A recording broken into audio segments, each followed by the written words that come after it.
Hi there, I am Eloise. At my brother's promotion party, the one I wasn't really invited to, my parents stood in front of everyone and publicly cut me off like I was a mistake they were finally correcting. But that wasn't the beginning, and it definitely wasn't the end. They used my name, my work, even my signature to build their legacy and erase mine. They smiled for cameras while forging documents. They toasted to family while gutting me out of it. The moment I spoke up, when I finally spilled the truth, they called me unstable, dangerous, a threat. What kind of family builds their success on a lie, and then destroys anyone who remembers the truth? Do you want to know what happened next? I arrived early, not because I was excited, but because I wanted to see if they really had the nerve to do it. The air outside the hotel was still thick with the faint scent of valet car polish and overused cologne. Inside the ballroom, everything sparkled: crystal glasses, gold-plated cutlery, flower arrangements perfectly symmetrical like a Pinterest board come to life. And yet, somehow, I knew the one thing that wouldn't be here was me. The welcome board read, "Congratulations, Lyle Caldwell, Executive Vice President." Underneath, in cursive gold script, were the names of everyone who mattered. And then there was Mineno. Scratch that. There wasn't mine. I wasn't listed. I checked in at the registration desk. The young girl handed me a badge that just said guest, no last name, no family crest. I turned it over, hoping maybe there was something else, anything else. But it was blank, just a barcode and a cheap clip. I used to design those badges for the Foundation's annual gala. Now I wasn't even worth Times New Roman. I walked past the champagne wall and into the room like someone who wandered into the wrong dream. The clinking of glasses and bursts of polite laughter bounced off the chandeliered ceiling. Nobody turned their head when I entered. Nobody whispered, "Oh, there she is. I guess it's easier to pretend someone doesn't exist when you've been rehearsing for years." Darlene, my mother, saw me first. Her smile tightened, not quite a grimace, not quite polite. "Oh, you came," she said. I matched her tone. "Alma invited me." She adjusted her pearl necklace. "Did she?" That's not exactly how we discussed it. Russell, my father, nodded without eye contact. He might as well have been signaling to a waiter. Lyle approached with 2 flutes of champagne and offered one to our aunt. When he saw me, he gave a quick upward chin nod. "Eloise," he said like he was greeting a vendor. "Glad you made it." "Wouldn't miss it," I said, forcing a smile. He took a sip and added, "Big night. Big enough to forget you have a sister, apparently." They posed for photos by the branded Step and Repeat banner. I watched from a corner table, nursing a club soda. One of the photographers asked, "Family together?" Darlene said, "Just us 3, and pulled Lyle in close. I didn't even move. Why waste effort trying to be part of a picture when I've been erased from the story? The lights dimmed and a spotlight hit the podium. My father adjusted his cufflinks and stepped forward with practice poise. "Tonight," he began, "we celebrate not just a promotion but a vision. Our son, Lyle, has embodied everything this family believes in: dedication, integrity, and legacy." Polite applause. I could feel my pulse in my ears. "But tonight also marks something else," he continued. "A turning point. As we move forward, we must be clear about who we are, what we value, and whom we align ourselves with." The room was still. Even the servers froze. We are no longer extending our name or support to those who don't represent our family's standards. People looked around. A woman across the table shot me a glance, then quickly turned away. I didn't move. I didn't blink. He didn't say my name. He didn't have to. Everyone knew. Even Lyle didn't say anything. He just raised his glass and smiled. The clapping resumed slowly, awkwardly, but enough for the moment to pass.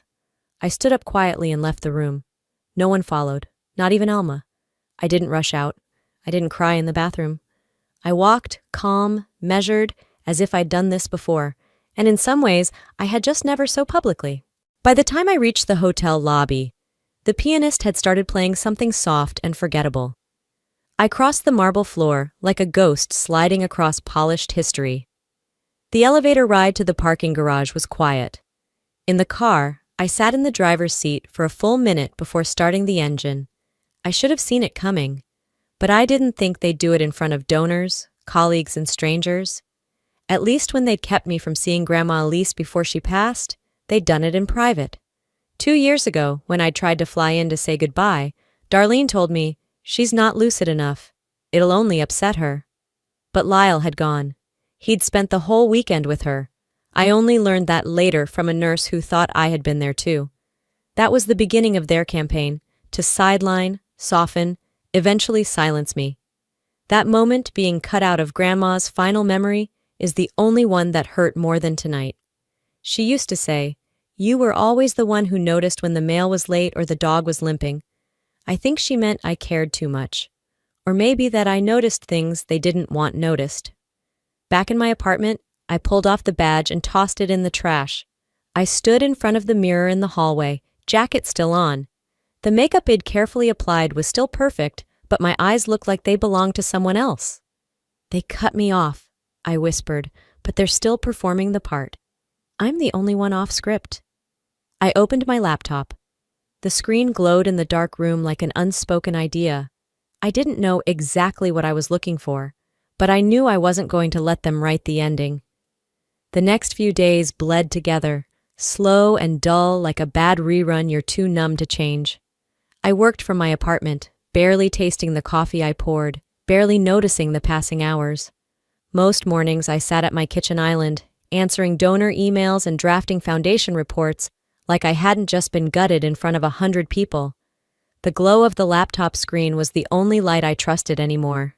I should have taken time off, but routine can trick you into thinking you're okay. And I needed to feel like anything was still mine. On a gray Thursday morning while reviewing pledges from a recent gala, my inbox pinged with a file access request. Subject line, "Holdings updated." I frowned. The sender? An auto-generated link from the Caldwell Foundation's shared Drive 1 I was supposedly locked out of. Apparently, they'd forgotten to revoke my permissions. Typical. They erase people with words, but forget to delete access logs. Curiosity beat caution. I clicked. The folder opened slowly, as if the server itself was stalling out of guilt.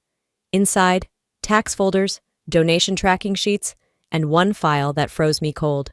Transfer authorization, Ashland PDF. My hand hovered over the mouse. I clicked. The document opened in a separate window, crisp and clinical. At the top, my full name first, middle, and last was typed in bold. Just under it, a signature. Mine, but not. At first glance it looked right, but the slant was too sharp. The loop on the E wasn't mine, and the tail on the L curved upward, not under like I always wrote it. I stared at the form. I could feel my heartbeat in the roof of my mouth. They didn't just cut me out. They fabricated me in. Page 2 listed the property Ashland Estate, the cedar-shingled house in the San Juan Islands. The only thing my grandmother ever left me outright. I remembered painting the porch rails with her the summer before college. I remembered falling asleep on the upstairs sofa while she played jazz from a dusty record player. I scrolled to the bottom of the file. There it was, notarized, stamped, legal. I read the signature line again. A wave of nausea swelled up from somewhere deep. This wasn't carelessness. It was an ambush dressed up in paperwork. That's when the memory clicked. 3 months ago, my mother had called and asked me to stop by. Just a quick signature thing, she'd said. Something about family tax filings. It had been a weekday afternoon, and I'd squeezed in the visit between a donor meeting and picking up dry cleaning. She made tea, talked about Lyle's work ethic, asked if I'd considered moving out of Seattle. Then, casually, slid a manila folder across the table. "Routine filings," she said with that rehearsed smile. "Nothing urgent. I didn't even look. I trusted her." And now I realized I hadn't signed a trust update. I'd signed myself out of my grandmother's legacy. "I was just being helpful," I whispered. Turns out, I was just being eliminated with a better pen. The room felt smaller. I reached for my water glass, but my hand shook. I opened the PDF again and zoomed into the bottom corner. The notary line. Savannah Caldwell. My cousin. We weren't close, but we'd exchanged Christmas cards growing up. She once bragged about working at a real estate firm downtown. I always thought she was harmless. Apparently that made me stupid. They had planned this, every inch of it. No sloppiness, no gray area, just neat betrayal with a government seal. I opened my desk drawer and pulled out a lease from last year. My signature, clean and curved, right next to my landlord's. I placed it beside the printed PDF. The difference was obvious. One was me, the other was their invention. I pulled out my phone and snapped photos of both. I knew someone who might help, an old legal contact I'd once worked with on a donor fraud case. Malcolm Thorne. He was sharp, discreet, and allergic to manipulation. I opened a blank Word doc and began to type a message.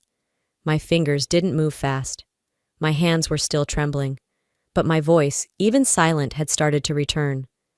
They had signed my name to steal what they didn't deserve. And for the first time in years, I wasn't just angry.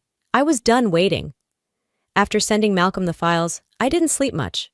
A part of me expected a call or email from someone in the family, some pitiful attempt to spin it, justify it, maybe even deny it. But there was nothing. Just silence. Cold, calculated silence. On Sunday afternoon, while the city outside simmered under a moody spring drizzle, I sat on my couch with my laptop open and a blanket tucked around my knees. I wasn't looking for trouble, but I couldn't stop myself from checking. Not for confrontation, just for confirmation. Proof that my gut hadn't been lying all this time. I typed in the Caldwell Foundation's official website, the homepage loaded with glossy banners, charity award badges, and photos of ribbon cuttings and boardroom grins. I clicked into the archive section: press releases, quarterly newsletters, media coverage. Then I searched for my name. Nothing. Not a single press release, not a footnote. No Eloise Caldwell listed under any grant announcements, team bios, or historical records. I scrolled through photos I remembered standing in, smiling, proud, arms linked with donors, my name etched on posters at the time. Now, I was either cropped out entirely or framed just far enough outside the center to be incidental. In one group shot, I recognized the exact blouse I wore, turquoise silk, my grandmother's brooch pinned to the collar. I knew I was in that picture. But the version on the site ended where my shoulder should have been. There I was real in my memory, missing in their version. My throat tightened. I hadn't expected to cry. But something about being so deliberately wiped away wasn't just insulting, it was annihilating. It's one thing to be overlooked. It's another to be deleted like a typo in their family narrative. I took a breath and clicked to a new section, Initiatives. Specifically, Educational Equity Grants. That had been my project, my passion. I built the pitch deck, wrote the original charter, cold-called school districts and private donors late into the night while juggling 2 part-time jobs. 7 years ago, that program was my entire life. Now it was rebranded as the Lyle Caldwell Opportunity Initiative. There was a quote under the headline, "Justice begins with access. We build the ladder, others climb." It was mine. Almost word for word from a line I had once given to a local newspaper, but now it was credited to him. I scrolled through the About section, reading the copy I recognized instantly. I remembered every turn of phrase: underserved communities, mentorship pipelines, bridging opportunity gaps. That was my language, my heart. But they'd filed off the fingerprints and slapped his photo across the page like he'd invented equity. He didn't just inherit my seat. He hijacked my voice. I clicked into the annual reports. In 2018, the year the grant launched, the foundation received over $2 million in targeted donations for the initiative. I remembered staying up until 2 a.m. formatting customized appeals for each major donor, researching their philanthropic history to make the perfect pitch. I wrote those letters. I hosted those calls. Now, you'd think Lyle had done it all with his bare hands. The fury didn't explode, it simmered. A slow, suffocating boil. I opened a new folder on my desktop and started saving screenshots. I labeled the folder Erasure Phase 2. My plan wasn't fully formed, but the evidence was stacking. And this time, I wasn't going to ignore what was right in front of me. I remembered something my grandmother used to say when someone tried to take credit for her baking at family potlucks. "Honey, if they're borrowing your recipe, it means they couldn't cook without you." I wasn't sure what Eloise from 3 years ago would have done, but I knew what I wasn't going to do again: stay quiet, shrink down, or smile through it. Still, I didn't forward the files to Malcolm yet. I needed more. Not for court, just for myself. I needed to see how far the rot had spread. I clicked open my old email records. I typed keywords into the search bar. 2016 equity draft, first proposal. Nothing popped up on my current drive. Of course. They'd probably stripped me of that, too. Then I remembered something. Back in 2016, I'd partnered with a nonprofit in Tacoma Bridge Equity to pilot a mentorship program. I had emailed the proposal to their founder personally.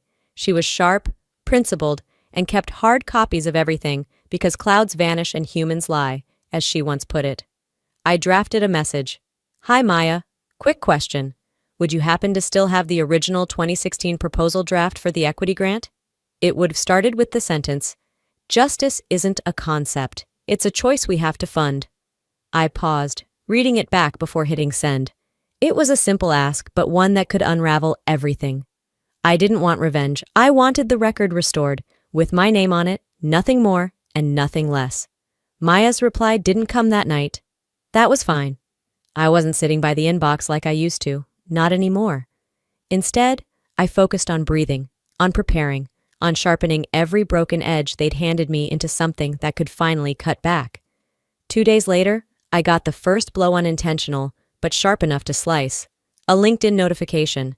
I hadn't opened the app in months, but something made me swipe the banner. Congratulations to Lyle Caldwell on the official launch of Harlow Legacy Group. I blinked, then blinked again. Harlow. That was the LLC listed on the Ashland property sale, the one I was erased from. The banner image made my chest constrict. Lyle stood front and center, arms crossed in tailored navy, smug as ever. And behind him, just blurred enough to feel personal, was the Ashland house, our grandmother's house. My house. The headline burned, legacy-backed leadership rooted in family-driven values. I didn't even realize my hands were trembling until my tea spilled onto my thigh. Scrolling down, I saw the press quote. Inspired by years of work with underserved communities through the Caldwell Foundation, it read, "A bold lie, polished with my labor. He had repackaged me, again." I closed the tab, breathed in, out. Then I opened my old nonprofit email account on a hunch. It was an old credential I hadn't touched since I transitioned roles, but apparently no one had disabled it. Sloppy. The inbox was empty, but the sent folder was not. There were over a dozen emails from 2019, all bearing my name. Eloise Caldwell. Some were to private investors, others to philanthropic funds, all thanking them for their support, inviting them to build legacy together, and signing off warmly with my voice. And one email hit like a punch to the throat. A pitch for equity education funding my original draft. Except, I never sent it. And the signature line read, "Warmly, Eloise Caldwell, Director of Strategic Equity Initiatives, Caldwell Foundation, my former title, stolen like it was always up for auction. Worse yet, the IP metadata on those emails? Not from Seattle. They were logged in from New York, Lyle City. I double-checked. All roads led back to him. He didn't just wear my legacy. He used it to fund his kingdom. I began compiling. Screenshots of the Harlow launch, the deed transfer PDF, my scholarship project now renamed under his leadership. And now, these emails, these fake pitches pretending to be me. I opened a new folder and titled it, Proof of Erasure and Exploitation Phase 3. I stared at the folder for a long moment. Then I whispered aloud, "They didn't just cut me out. They built their empire with my face and prayed I'd stay quiet." That night, I typed a message to Lyle. I didn't send it. Instead, I started writing something else, something that wasn't for him. It was an open statement, a declaration, a truth, not a threat, not a scream, just the facts. When someone steals your name, you don't argue. You rebuild it somewhere they can't reach, somewhere they have no map for. I saved the file, closed the laptop, sat in the dark, listening to the wind scratch the apartment windows like it was looking for a way in. And then, I moved. I pulled out a manila envelope and packed it with every printed page, every screenshot, every notarized lie. I sealed it, labeled it in sharp black ink, to be opened in case I disappear. Then I emailed Malcolm. "I'm ready to act. I'm done asking for space. I want to take it back." The next morning, I zipped up my coat and walked into downtown like I had somewhere to be. I did. Malcolm's office sat in a modest brick building that had once been a bank, now full of law firms, tax strategists, and people like me. the ones trying to reclaim what had been stolen with smiles and paperwork. Malcolm looked up as I entered, glasses halfway down his nose. "You look calm," he said. "I'm not," I replied, "but I've stopped being afraid of what calm buys me." We spread the documents out on the table, my signature forged, my voice plagiarized, my property disappeared beneath corporate branding. He tapped his pen against the table and nodded slowly. "This isn't just inheritance fraud, Eloise. This is systemic erasure. It's pattern, not accident." I breathed deep. "Then I don't want partial justice. I'm not here for a portion of a beach house. I want the trust. I want what I was written out of, and I want it loud." He smiled tight, measured, professional. "Then we'll hit them where they think they're safest. Paper." Later that evening, I sat at my kitchen table with a mug of tea and a steady hand. I opened a new draft in Gmail. To Darlene Caldwell, CC, Lyle Caldwell, BCC, Malcolm Thorne. Subject, Notice of Legal Inquiry. I kept it cold, not aggressive, not angry. Just legal. Just final. Effective immediately, I am no longer remaining silent about the decisions made in my name without my knowledge or consent. Attached, you will find documentation regarding forged deed transfer of Ashland property, unauthorized use of proprietary proposals authored by myself, and misrepresentation of voice in published public material. The attachments clicked into place. Pages and pages of receipts. The final line I wrote slowly, like carving it in stone. "Withdraw your false claims, or I will withdraw my silence publicly." Then I hit send. Nothing happened for 3 hours. Then one ping. From Darlene. No subject line, just 2 sentences. "Eloise, family matters are best handled privately. I trust you won't escalate unnecessarily." That was it. No denial, no apology. Just a warning dressed as etiquette. Russell didn't reply at all. But 15 minutes later, I opened social media and saw a new post from his profile. A smiling photo. The whole family sans me on the front steps of the Ashland house. Lyle held a champagne bottle. Darlene wore her signature pearls, and the caption read, "Legacy is earned, not granted." I stared at it without blinking. The message couldn't be clearer. We're not scared of you. So I decided to show them what fear looked like in reverse. Saturday night, I slipped into a private gala for regional donors at the Seattle Harbor Club. No RSVP, no welcome badge. I walked straight in like I belonged, because at one point I did. They hadn't changed much, still too much seafood. Still the same gold-accented tablecloths. I spotted them easily. 3 Caldwell Foundation board members seated near the bar, laughing over flutes of Prosecco. I approached. No theatrics, no accusations. "Hi," I said, soft but steady. They paused. One of them looked puzzled, the other vaguely guilty. "You may want to audit the Ashland asset line on the trust's filings," I added, sliding a sealed manila envelope onto their table. "There's a discrepancy I believe you'll find actionable." Silence. One woman's mouth parted, but no words came. I turned and walked out before they could decide whether to follow. Back on the sidewalk, the city lights shimmered in puddles left behind from the earlier rain. My phone buzzed. I didn't recognize the number. I let it go to voicemail. Seconds later, a text came in. "What exactly do you think you're doing?" I stared at the screen. For once, I didn't flinch. They were bluffing. I was finished folding. The article went live on a Tuesday morning, quietly buried in the third scroll of a regional business blog. Not flashy, just tactical. A whisper, not a shout one designed to travel through the kinds of people who never speak above a certain pitch, but make decisions that change everything. The headline read like a blade wrapped in velvet. "Disgraced former Caldwell affiliate targets family trust." There was no byline, just staff contributor, which told me 2 things. They didn't want a name attached, and they'd been fed this. The opening paragraph referenced an unnamed family member with a history of emotional volatility and inconsistent professional presence. It was clinical, detached, like I was a footnote in my own scandal. But as I read further, the words bled Darlene's fingerprints, misguided outbursts, estranged by choice, and then this gem, a deeply personal vendetta masked in legal posturing. But what made my throat tighten, what made my spine buzz were the misquoted lines. They weren't random. They were things I had once said in private, in a therapy room, behind closed doors, words offered to my mother when I still believed she wanted to know me. And now? Now they were tools, sharpened and used to slice through whatever credibility I had left. I didn't cry. I didn't yell. I didn't text her some long-winded response trying to explain myself like I used to. I called Malcolm. "We're done playing chess," I said flatly. "I'm flipping the board." He didn't ask questions, just said, "Meet me at the office in an hour." Together we curated everything we'd spent weeks collecting. I hadn't wanted it to come to this.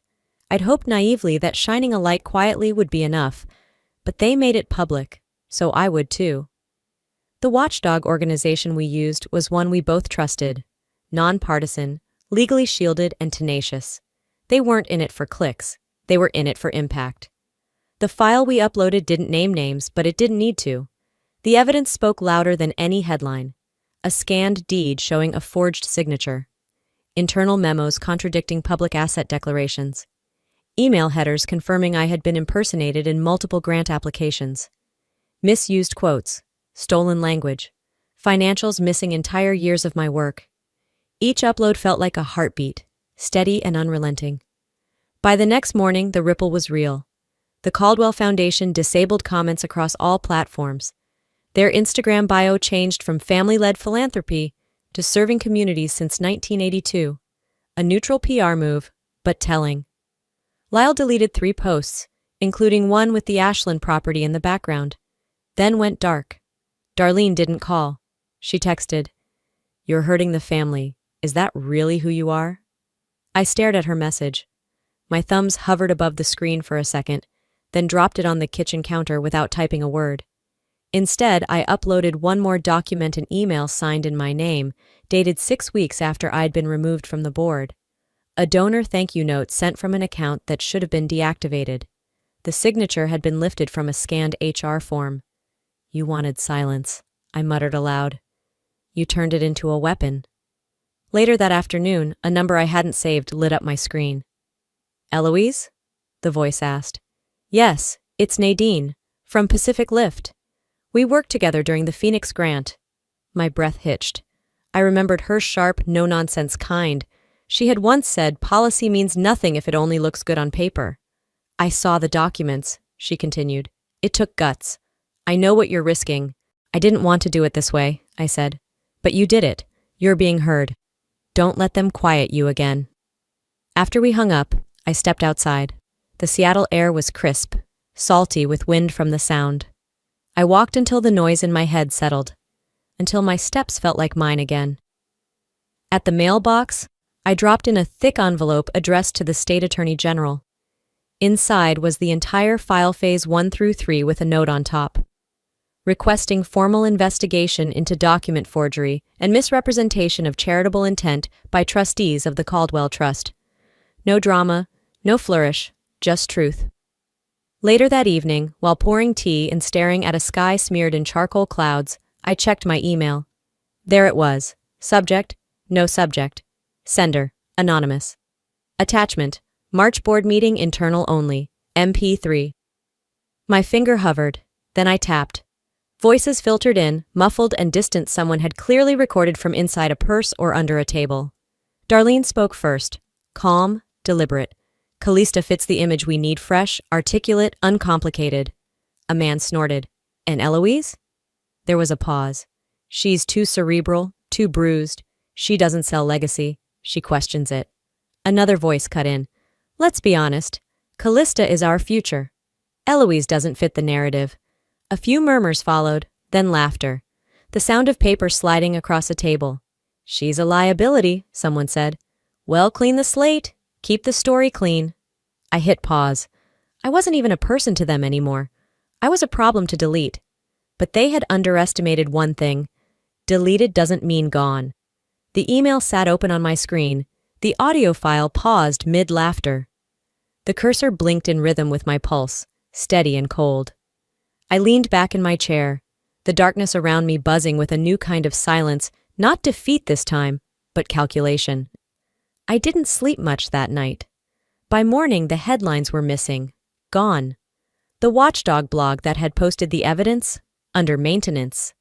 The article drafts that were supposed to publish over the weekend, nowhere to be found. I checked cached links, error messages, refresh, nothing. They didn't even need to lie, they just needed to outspend the truth. A message from a reporter I knew flashed across my inbox. Off the record, your family's PR rep reached out. Pressure's mounting. My editor says it's too risky. Of course.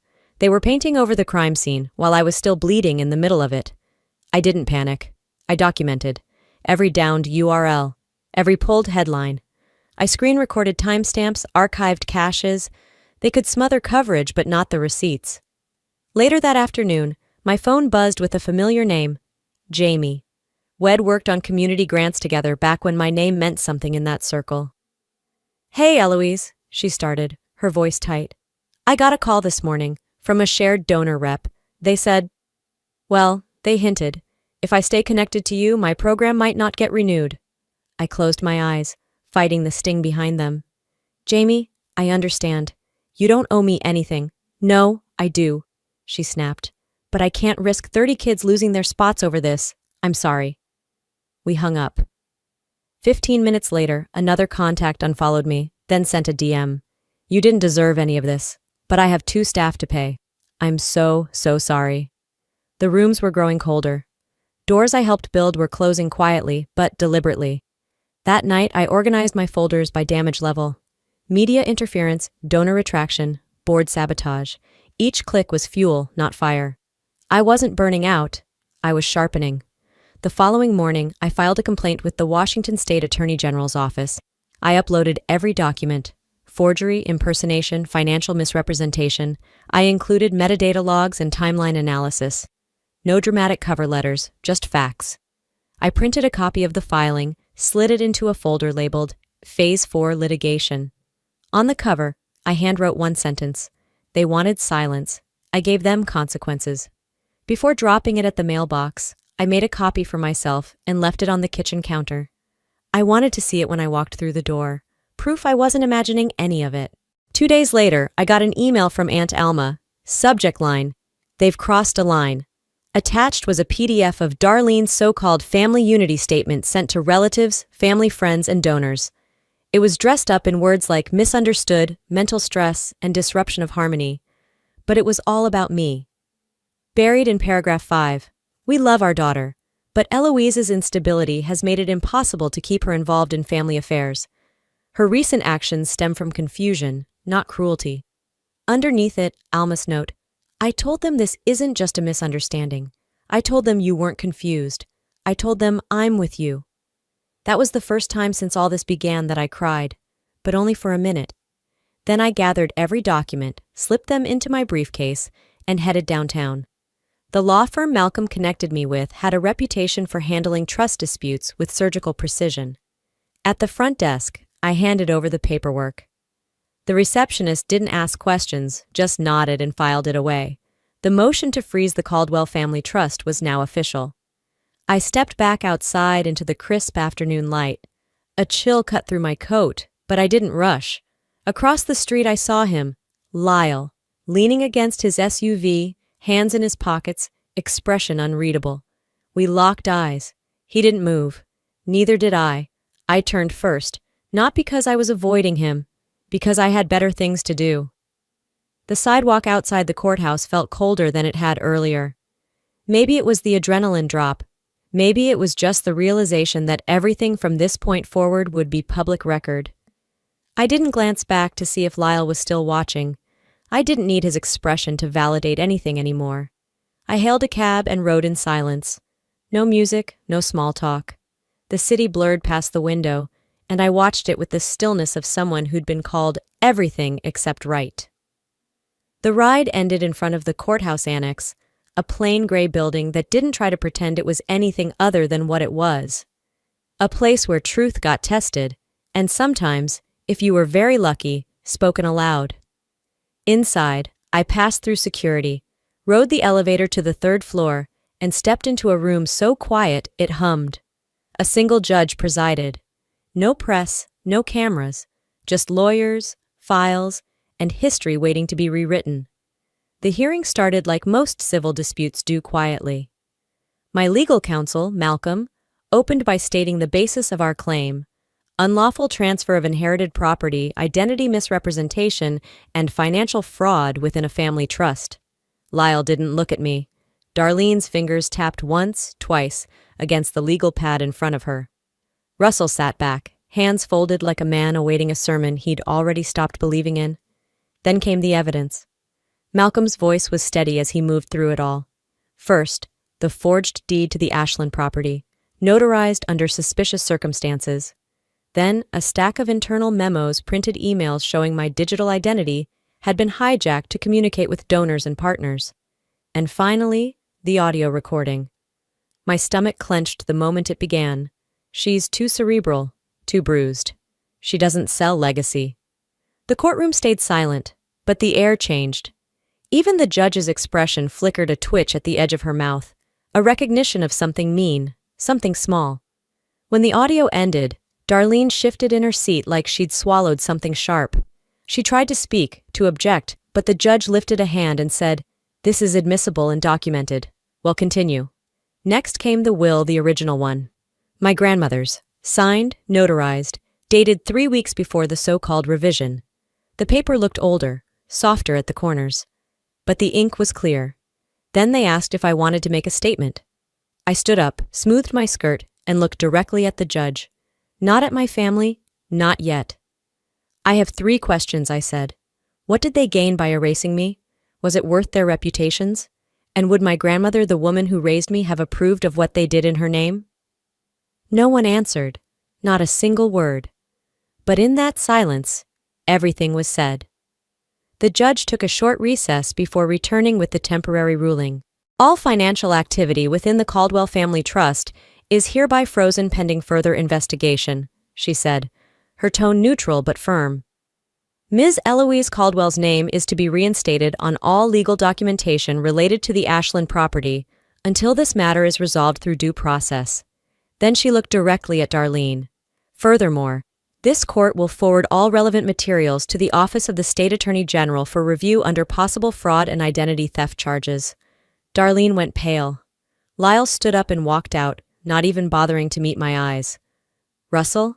He stayed seated, didn't move, didn't speak. I exhaled slowly, my heart pounding like I'd just run a marathon barefoot through glass. This wasn't over, not by a long shot, but for the first time, I wasn't playing defense. I walked out with Malcolm at my side. The air outside felt crisper, cleaner. People walked past us, heads bent toward their phones, unaware that inside, something had shifted. I didn't need headlines. I didn't need applause. I just needed the truth. They wanted to bury me in footnotes, I said to Malcolm as we paused on the steps. I turned their report into a headline. 6 months had passed, but the air at Ashland still carried the scent of lavender my grandmother once planted. The house didn't feel like a battlefield anymore. Not a shrine either. Just a place that had finally been unburdened of false stories. Wed repainted the living room with warm, pale yellows and filled the study with second-hand books. A line of laptops hummed quietly on the old dining table, where 2 girls were drafting essays about identity and resilience for their college applications. The house now operated as a retreat space for foster youth with an interest in advocacy and storytelling. It wasn't loud. It didn't make headlines, but it worked. And in the silence, it healed. I stayed in Seattle, but visited every 2 weeks. On this particular afternoon, I was walking the back garden with Rena and Zoe, 2 teenagers, who didn't yet know how powerful their voices were. Rena squinted at me with that half-curious, half-suspicious teen look. "So are you, like, rich now?" I laughed. It came easier these days. "I'm free. That's better." They exchanged a glance and shrugged, like they weren't totally sold. That was fine. They'd understand one day. Inside, I checked on the pantry. A local bakery had donated a week's worth of goods. I smiled, seeing a note scribbled on a paper bag. "To the girls with stories that matter. Keep writing." I left a sticky note in return. They always mattered. We just needed to listen. The Caldwell Foundation was officially dissolved a month after the ruling. No press statement, no rebranding attempt, just a quiet death in the corner of a newsletter, below a gardening column and a school lunch schedule. Darlene hadn't faced criminal charges, but she was now persona non grata among major philanthropic circles. Every invitation she once received had turned to radio silence. Russell had moved to Palm Springs. He retired from philanthropy, according to his LinkedIn update. I doubted he even knew how to spell accountability. Lyle's firm folded not with a scandal, but with absence. No new funding rounds, no launch events, just evaporated, like steam off a mirror.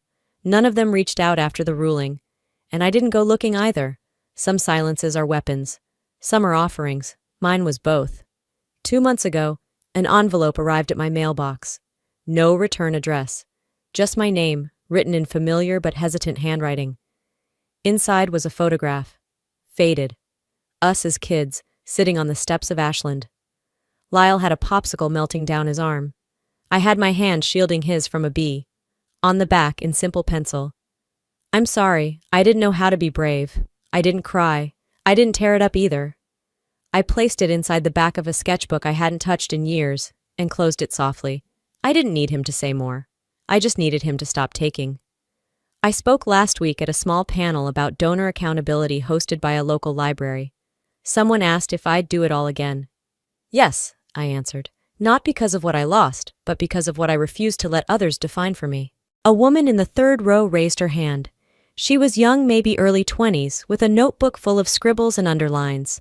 Her voice shook slightly when she said, "You gave me language for what I felt." And just like that, I remembered why I began any of this at all. Not for revenge, not even for restitution, for visibility, for those who, like me, had been erased in plain sight. That night, back in Seattle, I took the long route home. I passed storefronts, dim apartments, flickering signs. My building stood quietly, as always, no doorman, no doxology. I liked it that way. Inside, I shrugged off my coat and caught my reflection in the hallway mirror. I no longer flinched when I saw myself. Pinned to the coat's lapel was a small badge cut from paper and laminated with tape. One of the retreat girls had made it for me. She handed it over with a smirk and said, "Since your family didn't give you a title." It read, in looping blue ink, not erased. I left it there. In the end, this wasn't just about reclaiming my name. It was about learning that survival isn't the same as healing, and silence isn't the same as peace. If I've learned anything through this, it's this.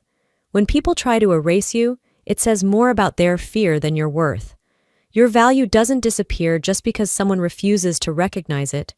You are not disposable. You are not a draft someone else can edit. You are the author of your own name. And maybe you've never faced a courtroom like I did. Maybe your battles happen in boardrooms, break rooms, or even at the dinner table. But the lesson holds true. You don't owe anyone your silence when that silence is being used against you.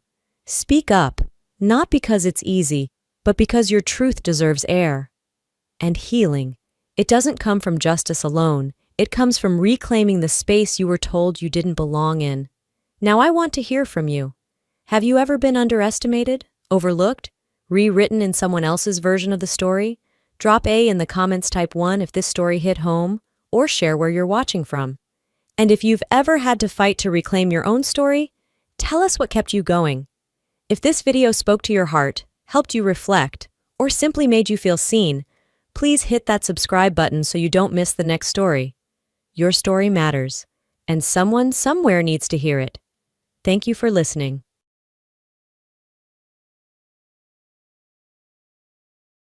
Hey everyone, I'm Carol Thompson, and being a single working mom is a ride you won't want to miss. Every day's a whirlwind. Take this morning, it's 5:30 a.m., my alarm's blaring, and I'm out of bed in a flash, stumbling around our cozy apartment in Chicago, trying not to wake my daughter, Emma. She's 7 and full of more energy than I can handle most days. "Mommy, is it morning already?" Her sleepy voice calls out. "Rise and shine, sweetie. We've got a big day ahead." I'm hustling through the morning routine, making breakfast, packing lunches, and trying to make myself look somewhat presentable for work. Emma's sitting at the kitchen counter, swinging her legs and going on about a school project. "And then we're gonna make a volcano that really erupts. Can we get the stuff this weekend?" she asks, wide-eyed. "Of course, honey. We'll make the best volcano your class has ever seen." I smile, but my mind's already at work, thinking about the big presentation I've got later. I nod and smile as best as I can. "Mom guilt?" "Yeah, I've got a PhD in that." By 7:15, we're out the door, racing to catch the L train. I drop Emma off at school, giving her a quick kiss goodbye. Have a great day, sweetie. Grandma Evelyn will pick you up today, okay? Her face lights up. Yay, can we have ice cream? I bite my lip. We'll see what Grandma says. Remember, homework first. The train ride downtown is my rare moment of peace. I catch up on emails and prep for my meetings, though I can't help but imagine the lecture my ex-mother-in-law might have prepared for me about how working moms neglect their kids. By 8:55, I'm sprinting into the office, praying my boss, Diane, hasn't noticed I'm cutting it close again. Carol, just the person I wanted to see. Diane's voice echoes through the office. So much for sneaking in. Morning, Diane. What's up? I've got some news. Let's chat in my office. My stomach flips. Is this good news or bad news? With Diane, it's hard to tell. I glance at Jake, my work bestie, who shoots me a thumbs up. He's been covering for me more than I'd like to admit lately. So, Carol, Diane starts, leaning back in her chair. You've been doing some great work. That sports fuel campaign knocked it out of the park. Thanks, Diane. I'm glad it's been well received. More than well received. The client's thrilled. Which brings me to my next point. We're restructuring the team, and I think you'd be perfect to head up our new division. My jaw drops. Are you serious? Wow. It's a big step up. More responsibility, longer hours, but a significant pay bump. Take some time to think it over. We'll discuss details next week. I leave her office in a daze. A promotion? More money, but longer hours. How would that work with Emma? Jake corners me at the water cooler. Spill, what did Diane want? She offered me a promotion, head of the new division. Carol, that's amazing. We need to celebrate. Drinks after work? I shake my head. Can't. Gotta pick up Emma from my mother-in-law's. Jake's face falls a bit. Right, single mom life. Rain check. Definitely. Later, I arrive at Evelyn's, where her face is a mask of disapproval. Carol, you're late again. Traffic was terrible. How's Emma? She's fine, no thanks to you, Evelyn says, her voice dripping with judgment. If you were home more. I cut her off. Thanks for watching her, Evelyn. Emma, honey, time to go. Emma comes bounding down the stairs, ice cream smeared across her face. Mommy, Grandma let me have 2 scoops. I force a smile. That's great, sweetie. Say thank you to Grandma. As we head to the car, my mind is racing. This promotion could change everything. A better apartment, maybe even a house, and the best schools for Emma.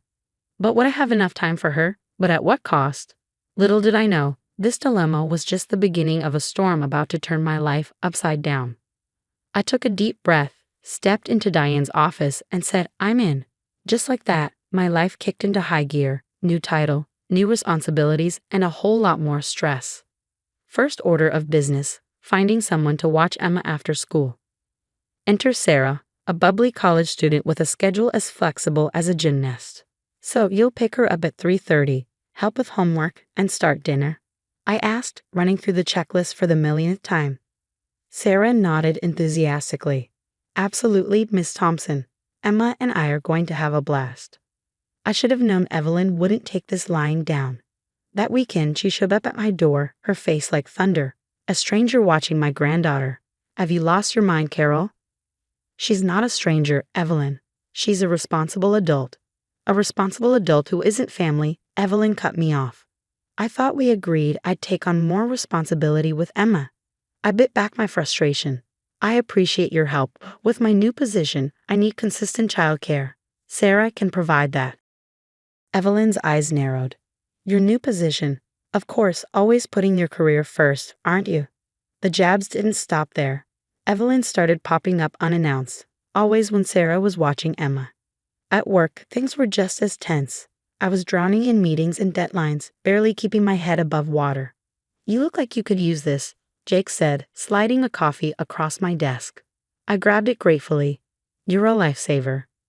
Jake perched on the edge of my desk. Seriously, Carol, are you okay? You've seemed stressed lately. I sighed, trying to play it off. Just adjusting to the new role. It's a lot. Jake nodded sympathetically. I get it. Hey, why don't we grab dinner this week? You look like you could use a break. I hesitated. I don't know, Jake, with Emma and everything. Come on, one night won't kill you.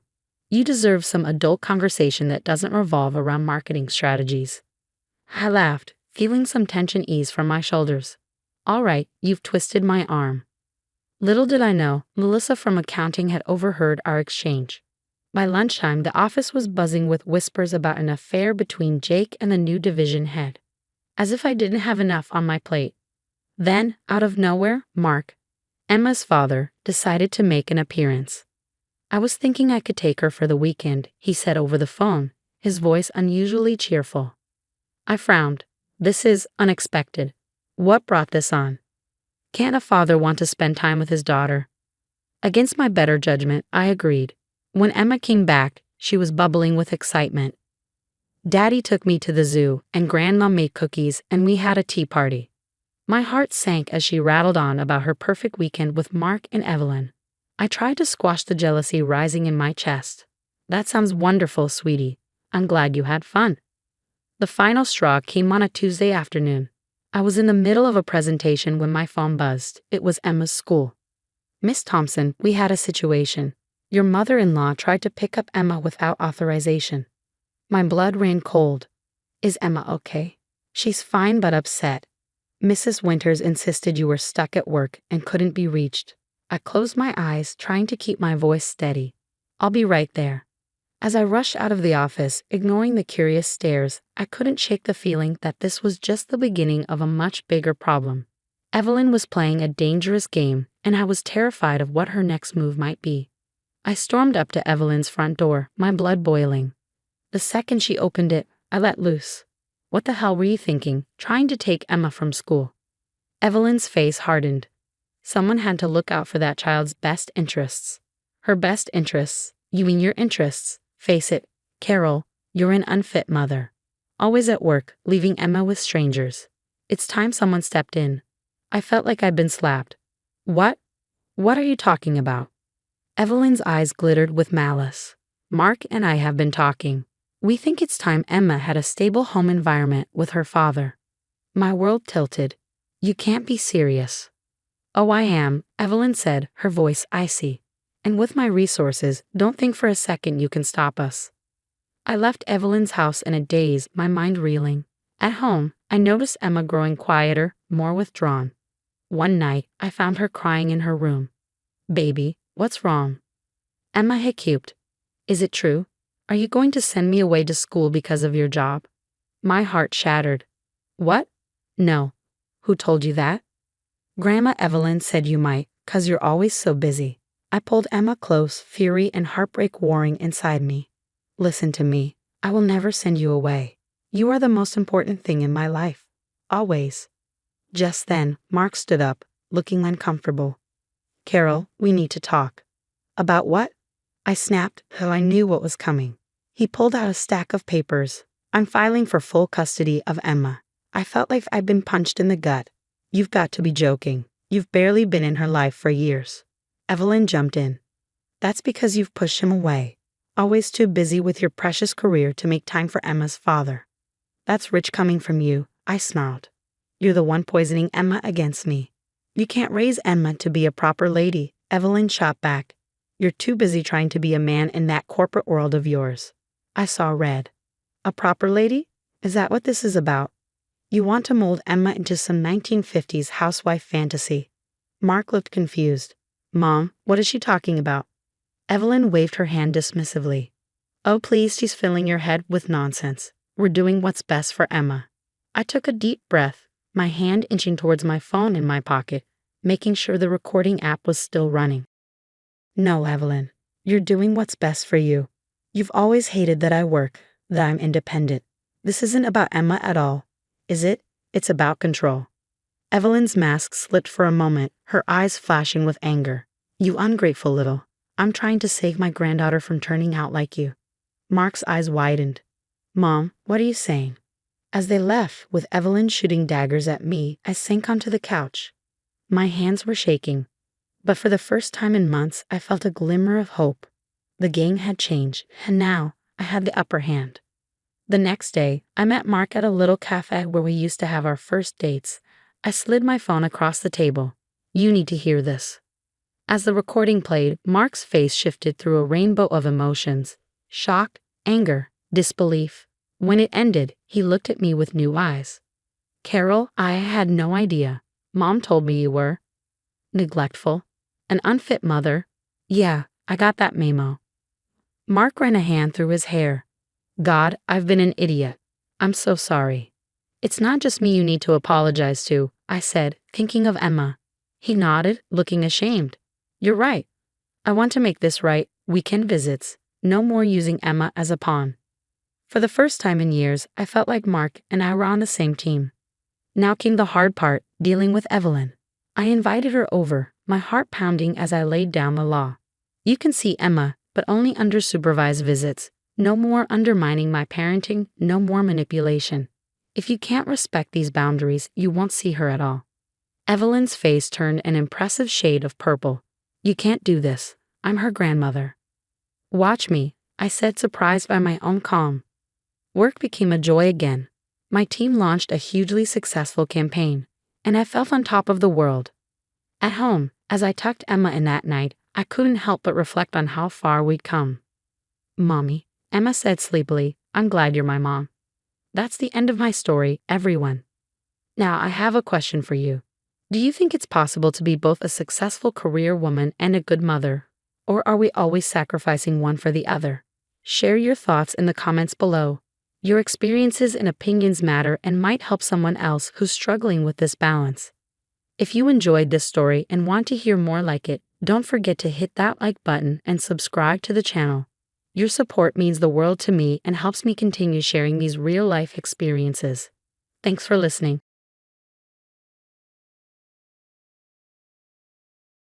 Hi there, I'm Sarah, and I want to share how I handled the most toxic person in my life. So I'm a 32-year-old marketing executive, and up until recently, I thought I had everything sorted out. Great career, amazing husband, Mark, and our sweet little girl, Emily, who just turned 4. Life was good.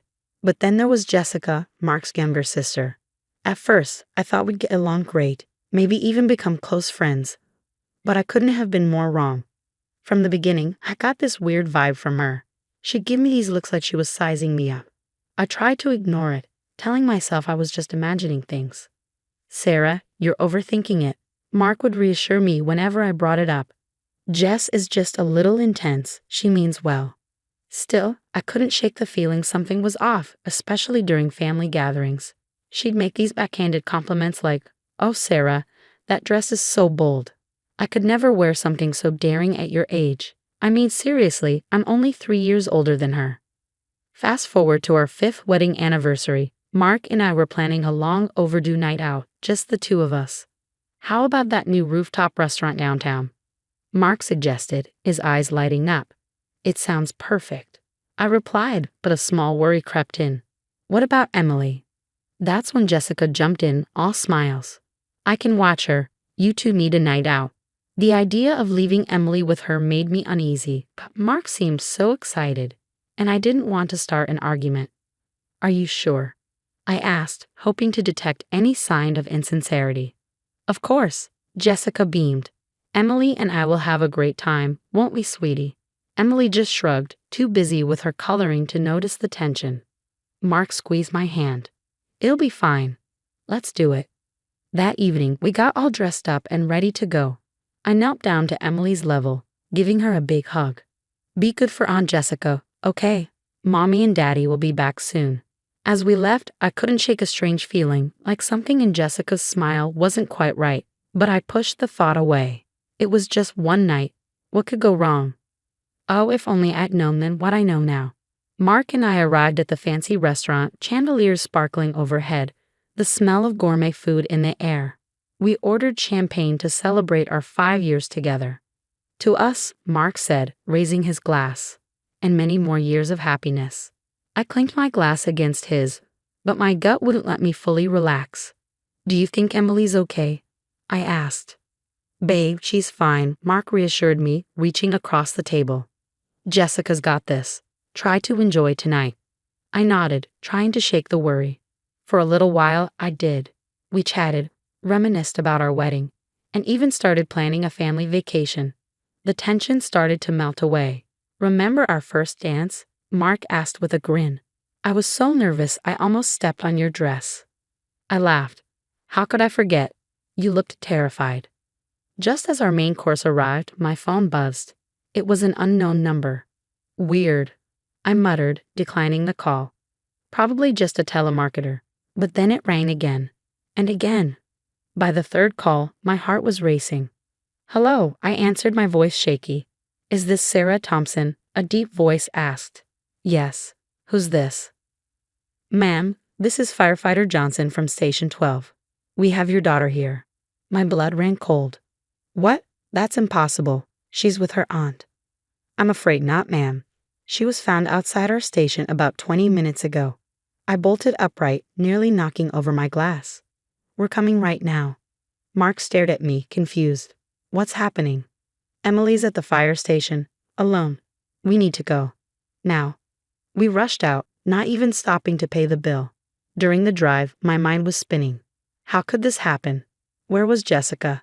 When we pulled up to the station, I barely waited for the car to stop before jumping out.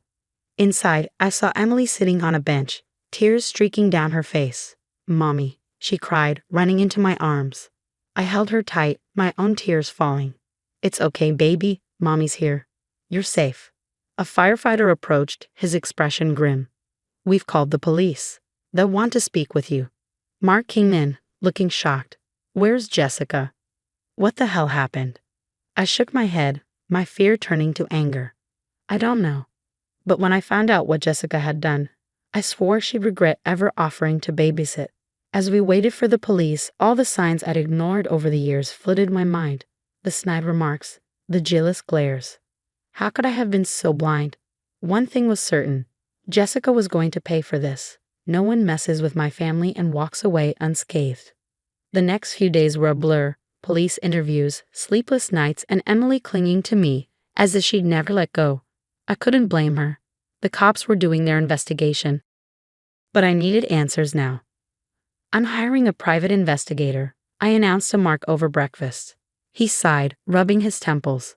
"Is that really necessary? The police are already." "The police aren't moving fast enough." I cut him off, my voice sharp. "This is your sister, Mark. Don't you want to know why she did this?" Mark's face fell, his defenses crumbling. "Of course I do. I can't believe Jess would do something like this." I softened, reaching for his hand. "I know it's hard to accept, but we have to face the facts. Jessica's not who we thought she was." While Mark was at work, I met with the PI, a no-nonsense woman named Diane. "I need everything you can dig up on Jessica," I told her. "Leave no stone unturned." Diane nodded, jotting notes. "Any particular areas of interest?" I thought for a moment. Her finances, her social media, and any history of unstable behavior. As Diane got to work, I decided to do some digging myself. I logged into Facebook and scrolled through Jessica's profile. At first, it was the usual stuff: selfies, memes, the occasional passive-aggressive quote. But soon, I noticed a pattern. Every time I posted something about a family milestone or success, Jessica would post something bitter within hours. When I announced my promotion, she ranted about nepotism. When we shared photos from our family vacation, she posted articles about the toxicity of nuclear families. "Holy crap," I muttered, screenshotting everything. Just then, my phone rang. It was Deanne. "You're going to want to see this," she said. "Check your email." I opened my laptop, and what I saw made my blood boil. Diane had sent me screenshots of messages Jessica had sent to various family members, spreading lies about me. One message read, "Did you know Sarah's cheating on Mark? I saw her with another man last week. Should we tell him?" No wonder some of Mark's cousins had been so cold to me lately. I called Mark immediately. "You need to come home. Now." When he arrived, I laid everything out. The Facebook posts, the messages, all of it. I can't," Mark stuttered, his face pale. "Why would she do this?" "Because she's jealous," I said softly. "She's always been jealous." Just then, Emily wandered into the room, clutching her favorite stuffed animal. "Mommy, can I tell you something?" I knelt down to her level, brushing the hair out of her face. "Of course, sweetie." "What is it?" Emily's lower lip trembled.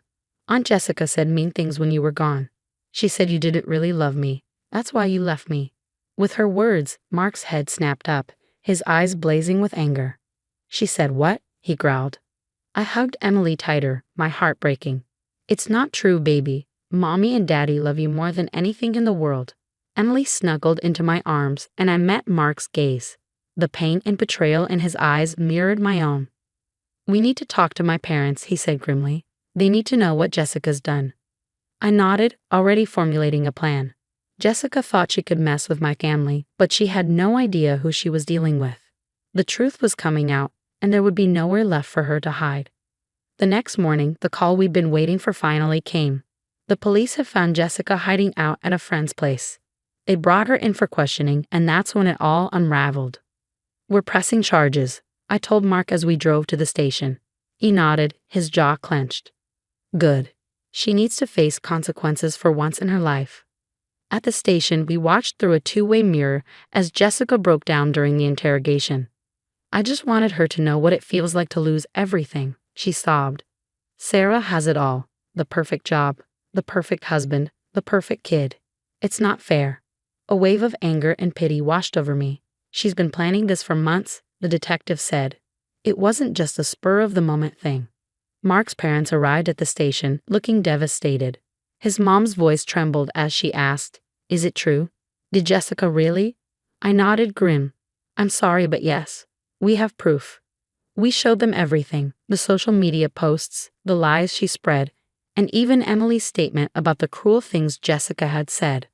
Oh God, Mark's mother whispered. Where did we go wrong with her? It's not your fault, I said, surprising myself with how much I meant it. Jessica made her own choices. The next few months were a whirlwind of legal proceedings and therapy sessions. Emily had nightmares for weeks, but slowly, with the help of a child psychologist, she began to heal. Finally, the day of Jessica's sentencing arrived. The judge looked at her sternly. Miss Thompson, your actions were not only illegal but deeply disturbing. You endangered a child out of petty jealousy. I'm sentencing you to 3 years of probation and mandatory psychiatric treatment. Months passed, and we focused on healing and rebuilding our sense of safety. Emily turned 5, and we threw her a big party. As I watched her blow out her birthday candles, surrounded by friends and family who truly cared for her, I felt a weight lift from my shoulders. Make a wish, sweetie, I called out. Emily grinned, her missing front tooth making her look even more adorable. I wish for no more bad people in our family, she said. Everyone laughed, but I felt tears prick my eyes. My brave little girl. Later that night, as Mark and I cleaned up after the party, he pulled me close. You know, he said softly, I'm proud of us. We got through this, and we're stronger now. I leaned into his embrace, feeling the warmth of his love. Yeah, we are. And now we know who our real family is. We had a new chapter to write, and Jessica wasn't going to be part of our story anymore. Sometimes, the best revenge is simply living well, and that's exactly what we plan to do. The story of my family's betrayal and recovery has come to an end. But now, I have a question for you. If you were in my shoes, would you ever consider forgiving Jessica? Or do you believe some actions are truly unforgivable? Think about it. She endangered my child and tried to destroy my family out of pure jealousy. But she's clearly struggling with her own issues. So where do you draw the line between compassion and self-preservation? Share your thoughts in the comments below. I'm really curious to hear your perspective. And if you enjoyed this wild ride, don't forget to hit that like button and subscribe to the channel for more real-life drama and family stories. Your support means the world to me and helps me keep sharing these intense experiences with all of you. Thanks for watching. I'll see you in the next video.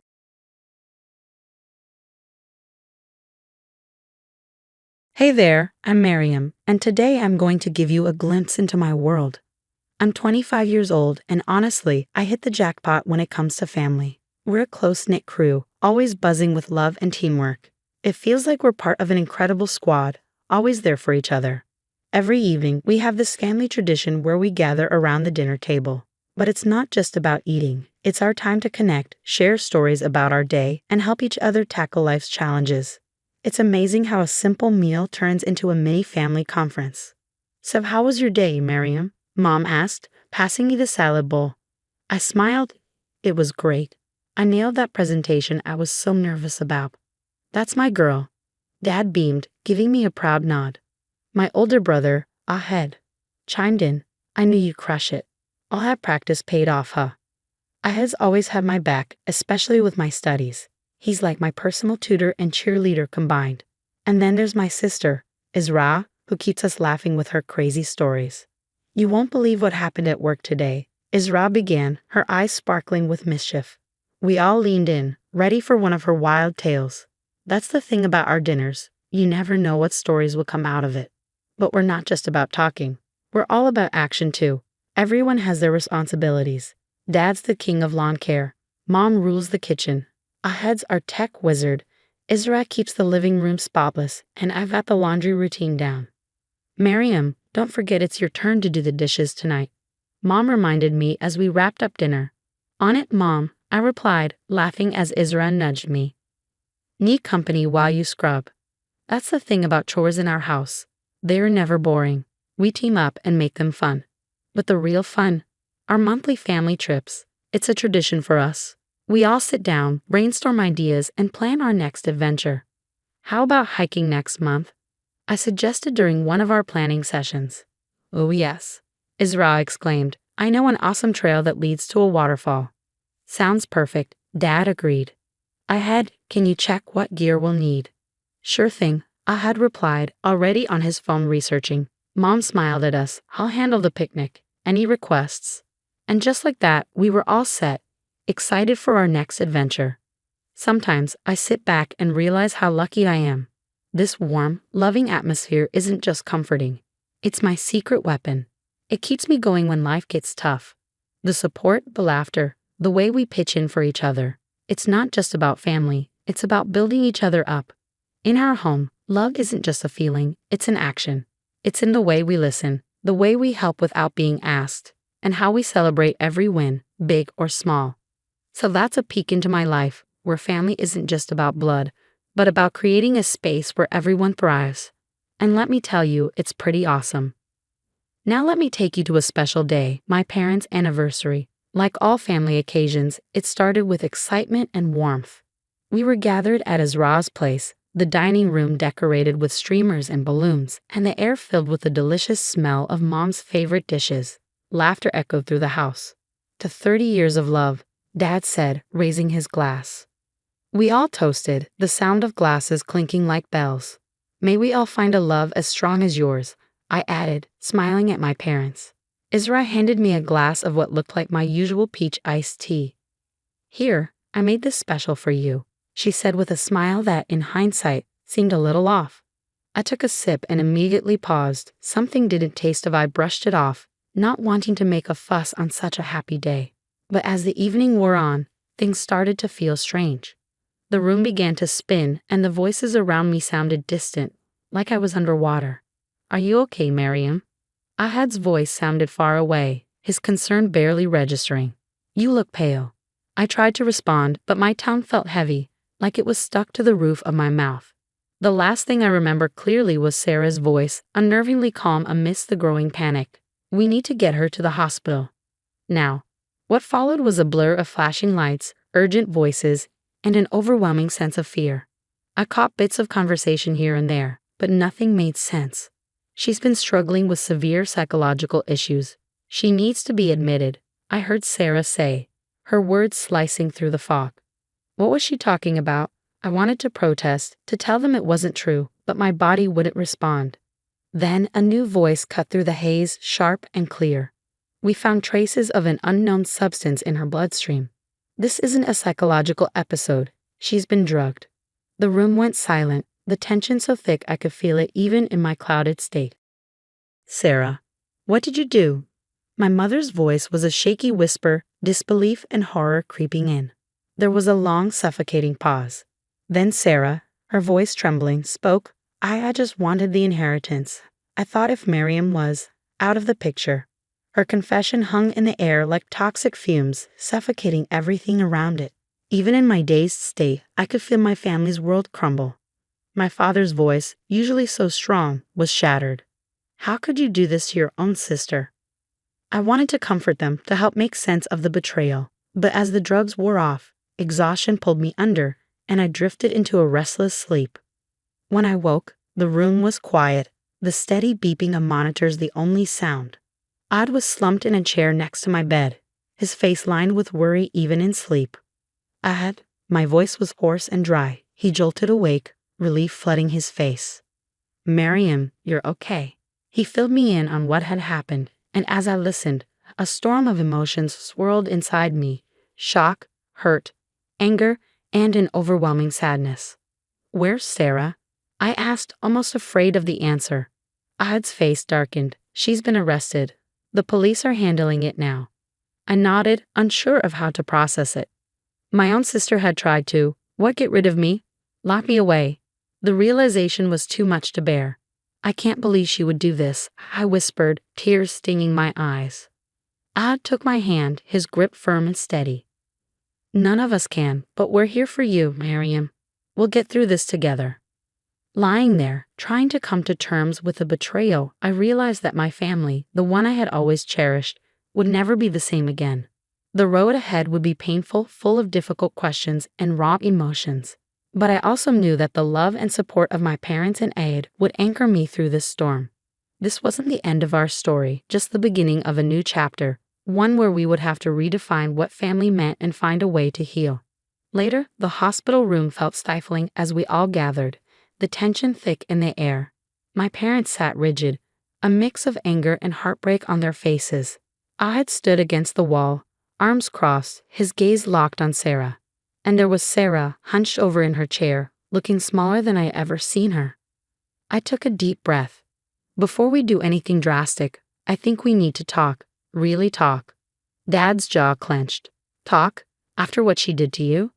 I know, Dad, but there has to be more to this. I turned to Sarah. Why, Sarah? What made you do this? For a moment, only the hum of the hospital equipment filled the silence. Then Sarah's shoulders began to shake, tears streaming down her face. I'm sorry, she sobbed. I'm so sorry. Sorry doesn't cut it. I'd snapped. You could have killed Miriam. I know, Sarah wailed. I wasn't thinking straight. I haven't been, for a long time. Mom leaned forward, her voice soft despite the hurt in her eyes. What do you mean, sweetheart? Sarah took a shaky breath. I've been struggling with my mental health for years, but I never told anyone. I thought I could handle it on my own. Oh, Sarah, Mom whispered. And then there was Miriam, Sarah continued, her voice barely audible. Perfect Miriam, everyone's favorite. She glanced at me, guilt weighing heavy in her eyes.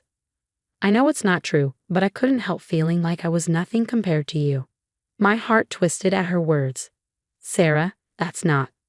She held up a hand, stopping me. I know it's not true.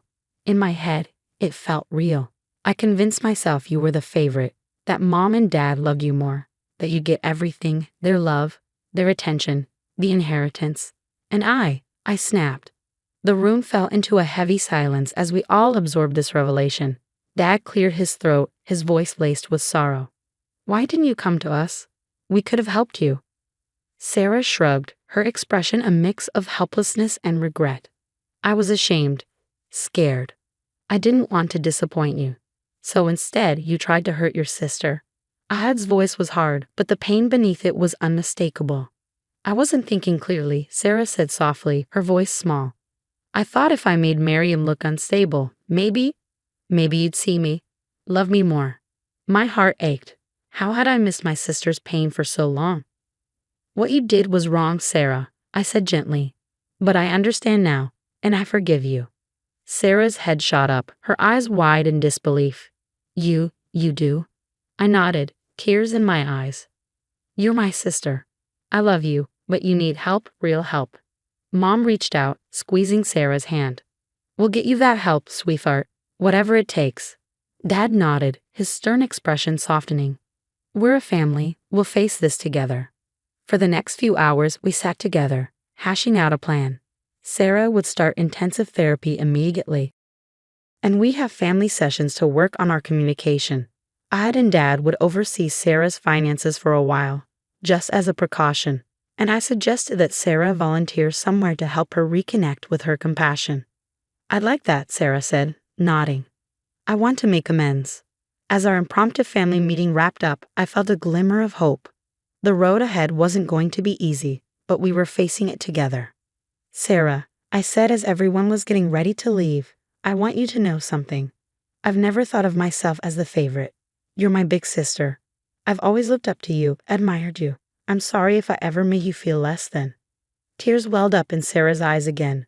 Oh, Miriam, I'm the one who should be sorry. And I am, I promise. I'll make this right. As she hugged me, I felt the first stirrings of healing. Our family had been shaken to its core, but we were still standing. Maybe, just maybe, we come out stronger on the other side. As the seasons changed, so did our family dynamic. The path to recovery wasn't easy, but we tackled it head on, united in our determination to heal. Sarah threw herself into therapy with a surprising dedication. I'd often find her poring over self-help books or practicing meditation techniques she'd learned. It was like watching a butterfly emerge from its chrysalis. Slow, sometimes painful, but ultimately beautiful. Miriam, Sarah said one day, her voice thick with emotion. I can't say sorry enough for what I did, but I promise I'm working hard to be better. I squeezed her hand. I know, Sarah. I see it every day. Our family sessions became the cornerstone of our healing. We laughed, we cried, we argued, but most importantly, we listened, really listened to each other, maybe for the first time in a long time. Sarah's volunteer work at the local community center breathed new life into her. She'd come home with stories of the people she'd helped, her eyes shining with purpose.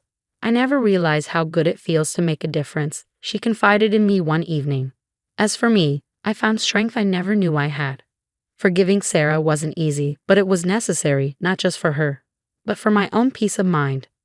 The story of Miriam's family has come to an end, but now I have a question for you. If you were in Miriam's shoes, could you forgive a family member who deliberately tried to harm you? What would it take for you to trust them again? Share your thoughts in the comments below. Your perspective could help someone facing a similar situation. If you found this story engaging, don't forget to hit that like button. For more thought-provoking content, subscribe to our channel. Your support helps us continue sharing stories that matter.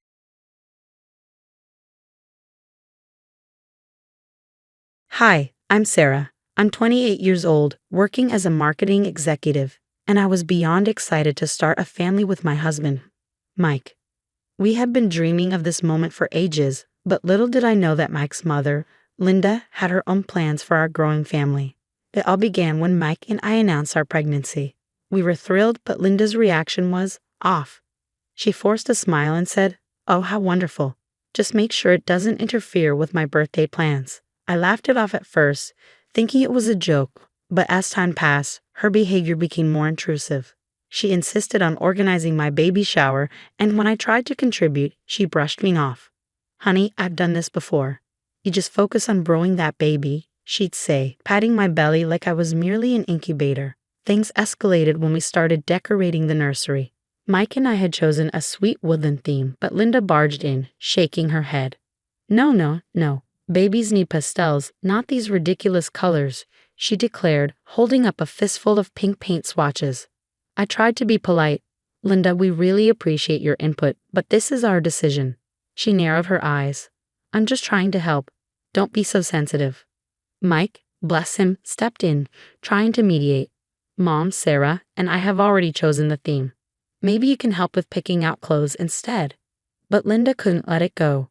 She started showing up unannounced, sneaking in decor items when we weren't looking, trying to change the nursery behind our backs. It was exhausting. As my due date approached, her fixation with her birthday became unnerving.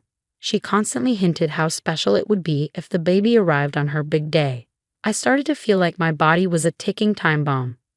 One evening, a week before my due date, Linda cornered me in the kitchen during a family dinner. Her voice was low, her breath hot on my ear. "You know, Sarah," she whispered, "it would be such a blessing if you could hold off on delivering until my birthday. We could share the special day." I was stunned. "Linda, that's not really something I can control." Her hand gripped my arm, nails digging into my skin. "Oh, you'd be surprised what a determined mother can do," she said, her eyes gleaming in a way that sent a chill down my spine. I found Mike, and we left immediately. On the drive home, I couldn't shake the feeling that something wasn't right. "Mike, I'm worried about your mom." She's becoming obsessed with this birthday thing. He sighed, rubbing his temples. I know she can be overbearing, but she means well. She's just excited about the baby. But I wasn't convinced. That night, as I lay in bed, rubbing my belly, I couldn't stop wondering what Linda might do to get her way. And soon, I was about to find out just how far she'd go. 2 days before Linda's birthday, the contractions started, sharp and intense. Mike rushed me to the hospital, my hand gripping his through each wave of pain. Of course, Linda insisted on coming along, hovering like a vulture. Just hold on, sweetie, she urged, checking her watch constantly. Maybe we can time this just right. I wanted to scream at her, but another contraction knocked the wind out of me. The next hours blurred into one long haze of pain and exhaustion, with Linda's mutterings about the time ringing in my ears. It's getting close to midnight. Just a little longer, dear. The doctors urged me to push, but I was beyond tired. Mike was by my side, encouraging me, but Linda kept butting in. Come on, Sarah, just hold on a bit longer. You can do this. Finally, with one last agonizing push, our baby girl was born. The clock had just struck 12:01 a.m., Linda's birthday. Oh, how perfect. Linda squealed, clapping her hands in delight. We're birthday twins. I barely registered her words as they laid my daughter on my chest. She was beautiful, perfect, and the overwhelming love I felt brought tears to my eyes. But Linda's excitement quickly soured. As the nurses fussed over the baby and Mike beamed with joy, I saw Linda's expression shift. Her smile froze, then twisted into a scowl. Well, I suppose that's nice, she muttered, but no one paid attention to her anymore. Hours passed in a daze. Exhausted, I drifted off while the nurses took my baby for some routine tests. I'm not sure how long I slept, but something stirred me awake. My eyes fluttered open, and what I saw sent a shock of terror through me. Linda was standing over my baby's crib, a pillow clutched in her hands. She glanced around and slowly lowered the pillow toward my daughter's face. No, I screamed, my voice raw and hoarse. What are you doing? Linda jerked back, hiding the pillow behind her. Oh, Sarah, you startled me, she said, feigning innocence. I was just checking on the baby, but I had seen it. I knew exactly what Linda had tried to do. Panicking, I jabbed at the call button, shouting for help. Nurses rushed in, followed closely by Mike. I was a mess, trying to explain what I'd just witnessed through gasping sobs. She tried to smother her. She had a pillow, I cried, pointing at Linda. Linda's face remained calm, her expression a mask of pure innocence. I don't know what she's talking about, she said smoothly. I think the poor dear is just overwrought from the delivery. Mike looked bewildered, his eyes darting between us. Sarah, honey, are you sure? Maybe it was just a nightmare? His voice was gentle but filled with uncertainty. I couldn't believe what I was hearing. Mike, I know what I saw. Your mother tried to kill our baby. The room exploded into chaos. Security was called, questions were being thrown at me, and through it all, Linda kept up her innocent act. This is ridiculous, she huffed, crossing her arms. I would never harm my own grandchild. Sarah's just not in her right mind. I saw the doubt in Mike's eyes, and it felt like a knife twisting in my chest. How could he not believe me? How could he think I'd make this up? As they wheeled our baby away for safety, I knew one thing. I would never let Linda near my child again, no matter what it took. Despite the confusion, I refused to back down. Please check the cameras, I begged the hospital security. You'll see, I know what I saw. After what felt like hours, the security officer returned, his face grim. Ma'am, he said, we've reviewed the footage. You were right. We've contacted the local police. Mike looked devastated as he watched the footage. His hands trembled, his voice barely a whisper. I can't believe it. My own mother. Linda was immediately banned from the hospital, but that didn't stop her from trying to manipulate the situation. She started calling Mike constantly, spinning tales about how it had all been a misunderstanding. I was just fluffing the pillow, sweetie, her voicemails cooed. Sarah's suffering from postpartum depression. She needs help. Meanwhile, I was struggling with my recovery. Every time I closed my eyes, I saw Linda standing over my baby with that pillow. The stress was crushing me.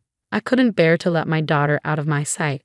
Mike's father, George, tried to smooth things over. He showed up at the hospital with a nervous smile. Now, let's not blow this out of proportion.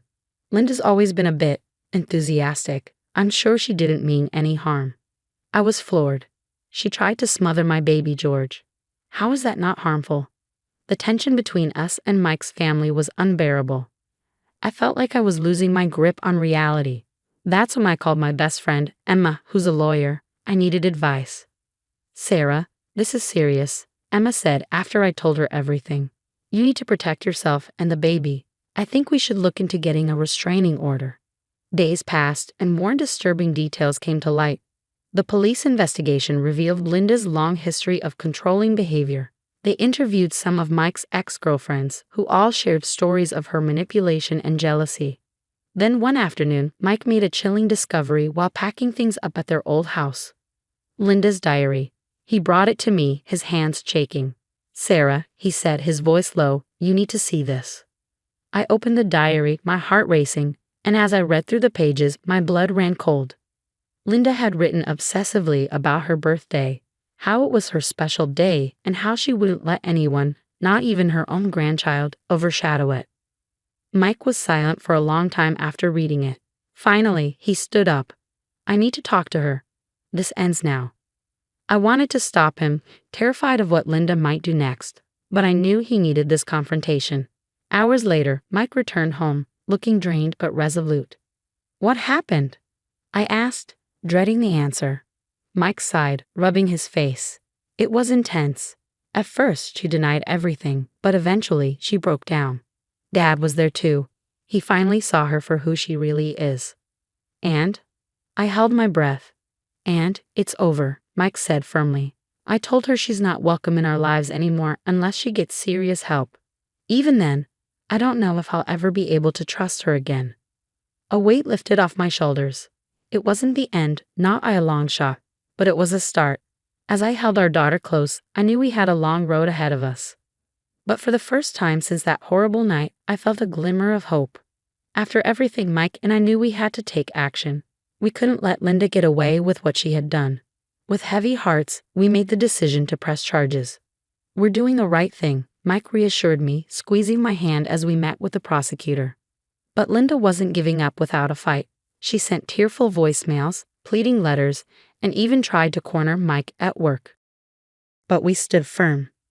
I'm sorry, Mom, but you've gone too far this time, Mike told her, his voice steady despite the pain in his eyes. The court case was grueling. Sitting there, hearing the details of that night, I felt sick to my stomach, but nothing could have prepared me for the shock of Linda's diagnosis, narcissistic personality disorder, NPD. The defendant exhibits classic signs of NPD, the psychiatrist testified. Her obsession with her birthday and her willingness to harm others for attention are textbook examples. Then came a surprise witness, Mike's ex-girlfriend, Rachel. Linda always had to be the center of attention, Rachel said, her voice trembling. She sabotaged our dates, spread rumors about me. Once, she even faked a health scare to stop Mike from proposing. Mike's face went pale as the realization dawned. This wasn't new behavior. Linda had been manipulating people for years. When the verdict was read, I felt a mixture of relief and sadness. Linda was found guilty of attempted infanticide. The judge sentenced her to both psychiatric treatment and prison time. The court cannot ignore the severity of this crime, the judge declared. Mrs. Thompson, your actions could have resulted in the death of an innocent child. As Linda was led away, George stood up in the gallery. His face was set with determination. Linda, he called out, I want a divorce. The courtroom fell silent. Linda's face crumpled, but for once, no one rushed to comfort her. In the weeks that followed, Mike threw himself into healing our family. He cut all ties with Linda, changed our phone numbers, and even suggested we move. I think we need a fresh start, he said one night somewhere far from here. I agreed. We packed up our lives and moved to a new city, ready to begin again. A year passed in a blur of healing and new experiences. I returned to work and found my stride at a new marketing firm. While Mike's relationship with his father grew stronger, now free from Linda's influence. On our daughter's first birthday, we held a small party surrounded by the people who truly cared about us. George, Emma, and a few close friends. To new beginnings, Mike toasted, raising his glass as we sang happy birthday to our daughter. I looked around at the smiling faces and felt overwhelmed with gratitude. We had been through hell, but we come out stronger. Later that night, after the guests had left and our daughter was asleep, Mike showed me a news article on his phone. Linda lost her job, he said quietly. Her reputation in town is ruined. She's isolated in prison and no one visits her. I felt a pang of something, not quite pity, but a hollow sadness for what could have been. Do you ever regret how things turned out? I asked him. Mike was quiet for a moment, then shook his head. No, she made her choices. We made ours. And look at what we have now. He gestured around our home, at the birthday decorations, the laughter that had filled the air just hours before, and the photo of our smiling daughter on the mantel. This is what matters, he said firmly. This is our family. I nodded and leaned into his embrace, feeling the weight of the past lift just a little. We had weathered the storm, faced the darkness, and come out stronger on the other side. As I drifted off to sleep that night, I felt truly safe for the first time in years. We were home, we were healing, and we were free.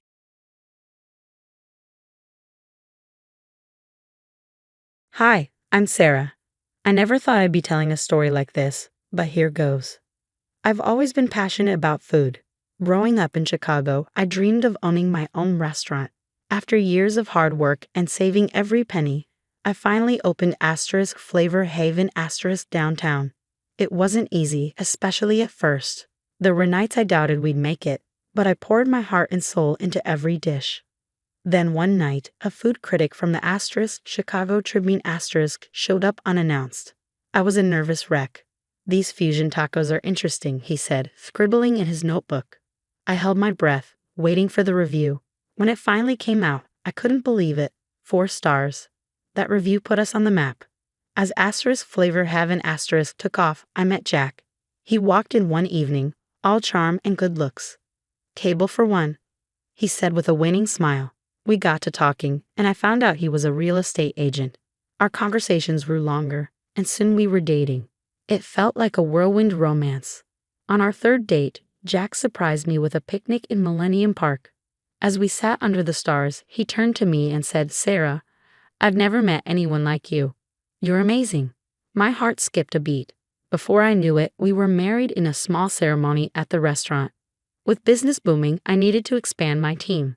That's when I met Emily, Carlos, and Diane. Welcome aboard, I said, showing them around. This place is like family to me.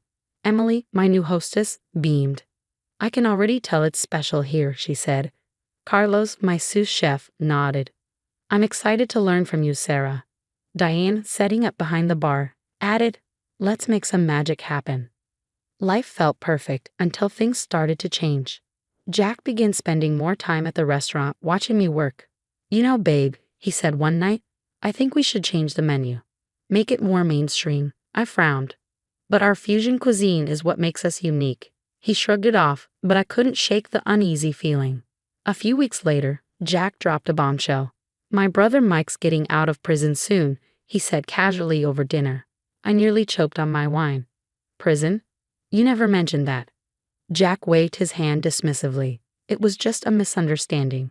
Anyway, he needs a job, and I was thinking we could hire him at Flavor Haven I hesitated. I don't know, Jack. We don't really have any openings right now. Come on, Sarah, he pressed. He's family. We have to help him out. Against my better judgment, I agreed. Little did I know, that decision would change everything. From the day Mike started, there was tension in the air. Emily pulled me aside. Sarah, I don't mean to overstep, but something feels off about Mike. I brushed off her concerns, wanting to give him a chance. But as the weeks went by, I noticed things, small discrepancies in the cash register and inventory that didn't add up. One night, I overheard Jack and Mike whispering in the office. We need to move faster before she catches on. Mike hissed. My blood ran cold. What were they planning, and why did I feel like I was about to lose everything I'd worked so hard for? Jack's behavior shifted. He became more controlling, especially about the restaurant. Sarah, we need to cut costs, he insisted one evening. Let's switch to cheaper ingredients. I stood my ground. Our quality is what sets us apart. I won't compromise on that. His eyes narrowed. You're being stubborn. This is a business, not your personal kitchen. The arguments became more frequent, chipping away at our relationship. Jack, once my biggest supporter, now seemed determined to undermine everything I'd built. Then, while doing inventory one day, I noticed more discrepancies. Expensive ingredients were missing, with no record of their use.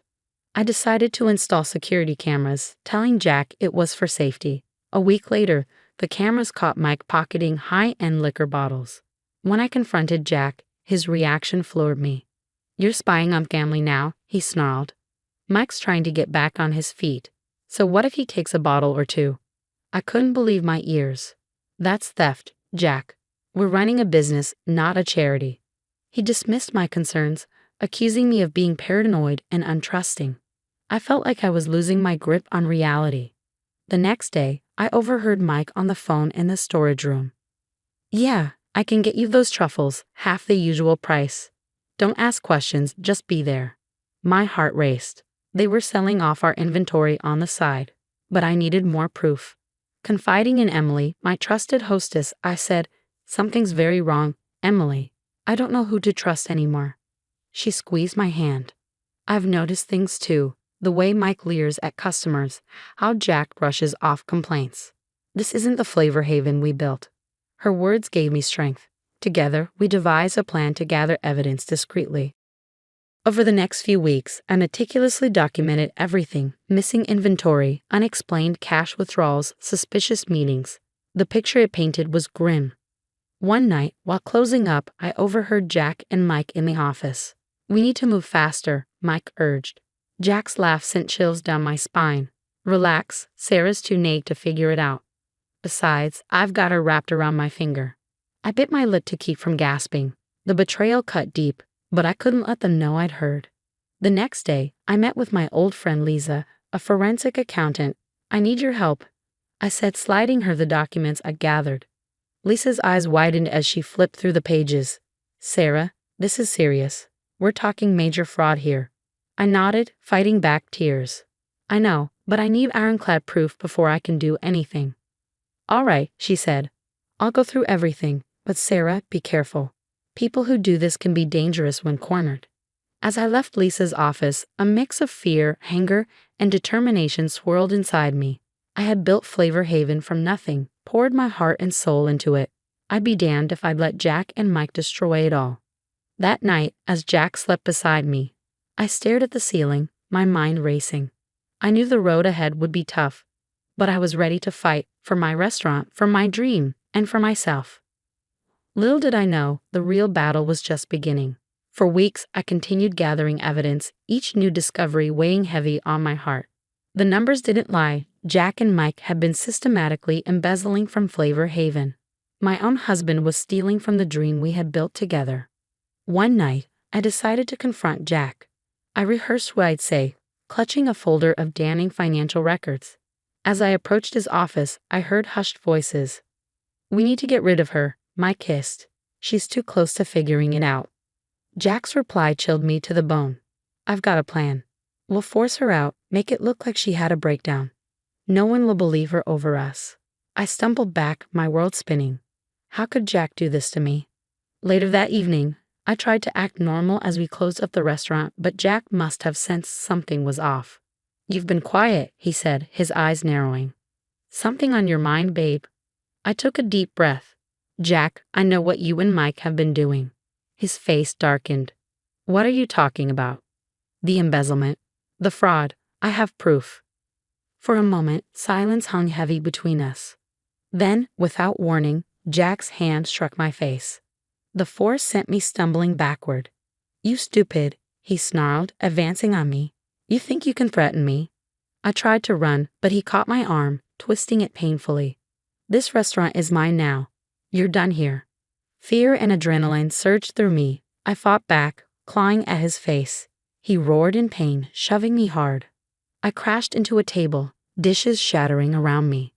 "Get out," Jack bellowed, towering over me. "If you ever come back, I'll make you regret it." Terrified and in pain, I fled into the night. I drove aimlessly, tears blurring my vision, until I ended up at Emily's apartment. Emily gasped when she saw me. "Sarah, oh my God, what happened?" Through sobs, I told her everything: the embezzlement, Jack's betrayal, the assault. Emily listened, her face a mix of horror and anger. "You're staying here tonight," she said firmly. "We'll figure this out together." As Emily tended to my bruises, my shock gave way to determination. "I can't let them get away with this," I said. "They'll destroy everything I've worked for." Emily nodded. "We need a plan, something to expose them without putting you in more danger." We stayed up all night plotting. By morning, we had a strategy. First, Emily said, "We need to secure that evidence. If Jack realizes what you know, he'll destroy everything." I nodded. "I have copies hidden, but the originals are still at home." "I'll go with you to get them," Emily insisted. "You shouldn't face him alone again." As dawn broke, we drove to my house. Jack's car was gone, probably at the restaurant already. We quickly gathered the documents and my essential belongings. Back at Emily's, we refined our plan. We knew we need help to pull this off. "I know a reporter who'd love this story," Emily said. I nodded, a flicker of hope igniting within me for the first time since the assault. "And Lisa," I added. "She's already digging into the finances." "Perfect," Emily replied with a determined smile. "Let's take these bastards down." As we began making calls and putting our plan in motion, I felt a rush of both fear and resolve. Jack had underestimated me, thought he could bully me into silence. But he didn't know how strong I really was. With Emily and Carlos by my side, we worked tirelessly, gathering every shred of evidence against Jack and Mike. There were late nights poring over documents, secretly recording conversations. It was draining, but it was necessary. "We've got them," Carlos announced one evening, pulling up a hidden account on his laptop. "This proves they've been siphonning money for months." Emily nodded. "It's time to bring in the big guns." We made an anonymous call to Rachel Kane, a fierce investigative journalist with a reputation for exposing corruption. When we met her at a quiet cafe, she sifted through the evidence, her eyes widening with each new discovery. "This is huge," she whispered. "It's more than just your restaurant, Sarah. Jack's real estate dealings. There's a pattern here." While Rachel dug deeper into the wider web of Jack's crimes, I focused on healing. The bruises faded, but the emotional scars took longer. I started therapy, learning to trust myself again.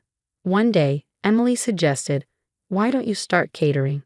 You can use your talents without the pressure of owning a full restaurant." The idea took root. I called my new business Phoenix Flavors, a nod to rising from the ashes of my old life. My first event felt terrifying. What if I'd lost my touch? But Emily reassured me with a squeeze of her hand. "Impossible. Cooking is in your soul, Sarah." And she was right. The event was a hit. Word spread, and soon Phoenix Flavors was booked solid. Months later, while prepping for a big corporate lunch, my phone buzzed with notifications. Rachel's expose had dropped. The story was devastating. Jack and Mike's fraud was far-reaching, involving fake real estate deals and embezzlement across multiple businesses. I watched, stunned, as Jack was led away in handcuffs on live TV. He had lost everything: his license, his reputation, his freedom. Mike, already on thin ice, was sent back to prison for violating parole. Flavor Haven, mismanaged and tainted by scandal, declared bankruptcy soon after. As Phoenix Flavors continued to flourish, I received an unexpected call. The bank wanted to know if I was interested in buying back the Flavor Haven space. For a moment, I was tempted, but then I realized that chapter of my life was closed. "No," I said firmly. "I'm moving forward." 6 months later, I catered the governor's charity gala. As I surveyed the bustling event, Emily sidled up to me, nodding toward a TV in the corner. The news showed Jack being led into court, looking haggard. The ticker at the bottom read, "Local businessman sentenced to 15 years for fraud." A wave of relief, vindication, and peace washed over me. "You did it, Sarah," Emily said softly. "You won." I looked around at my team, Emily, Carlos, and the new faces who had joined us. The guests were enjoying my food, and the future stretched out before me, full of possibility. "No," I smiled, raising my glass.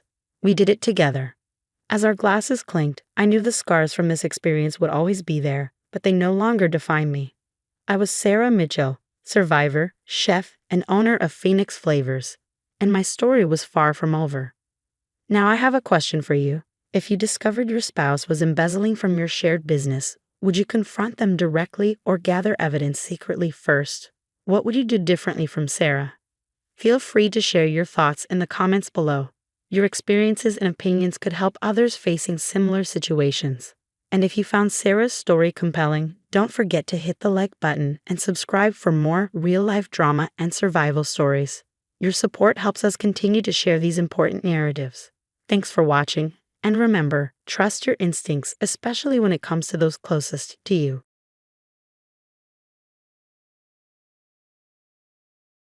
My name is Emily, and at 35, I'm embracing the whirlwind of motherhood for the first time. Parenthood has been a wild mix of joy and exhaustion, but I've been fortunate to have my circle of incredible friends on my side. We've known each other since we were 13, growing up together through all of life's pivotal moments. Now, 4 of us are navigating the challenges and blessings of motherhood, while Sarah, our 5th, has taken a slightly different path.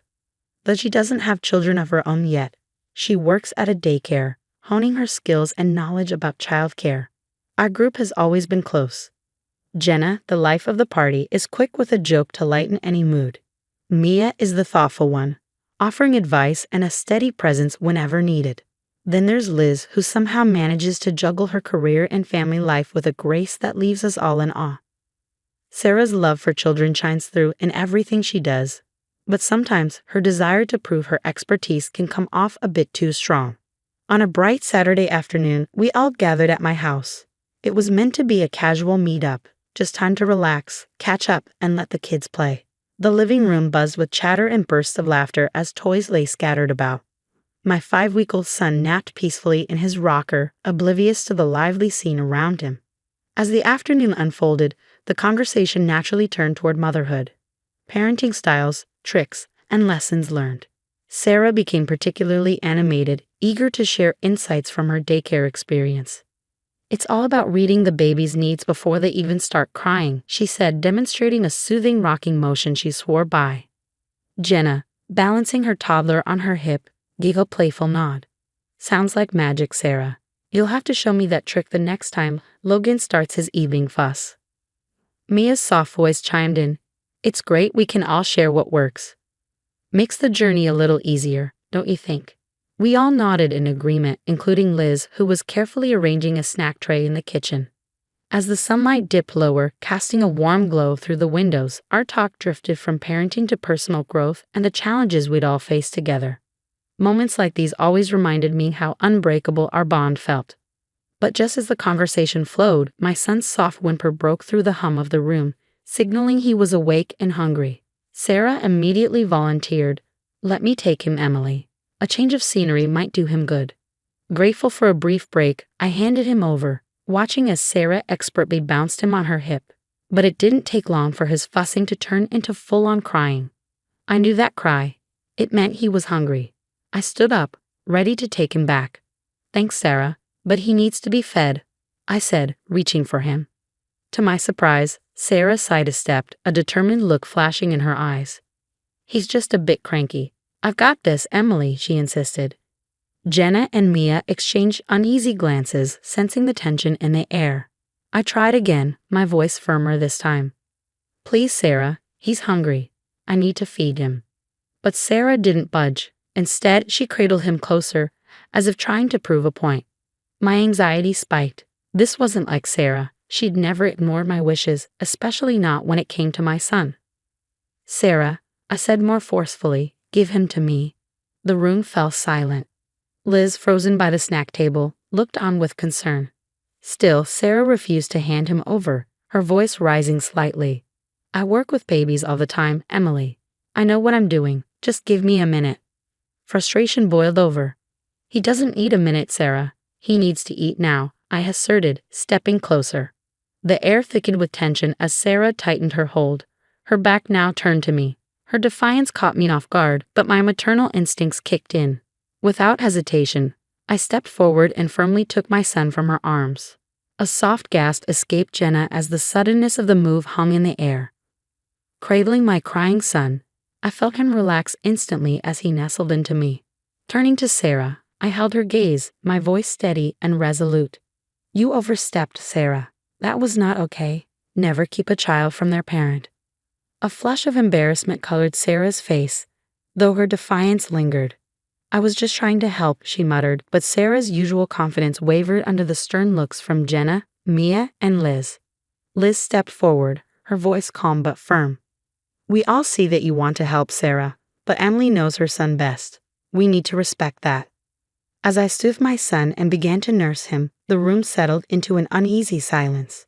The warmth of the afternoon had fractured, leaving behind a chill of unresolved tension. Sarah's buoyant demeanor faded, weighed down by the collective disapproval. She whispered an apology, though it was unclear who it was directed to, and quietly withdrew to a corner of the room. Her isolation felt stark against the unity the rest of us shared in that uncomfortable moment. In the days that followed, the dust never truly settled. I replayed the incident over and over in my mind, Sarah's defensive words clashing with my lingering frustration. Determined not to let this rift widen, I reached out to her, hoping for a calm conversation to mend what had been broken. But my attempts at reconciliation were met with evasion. Sarah avoided direct contact, and when we finally did speak, it became clear she was still on the defensive. I was only trying to help Emily. You're all acting like I did something terrible, she said, her tone a mix of hurt and accusation.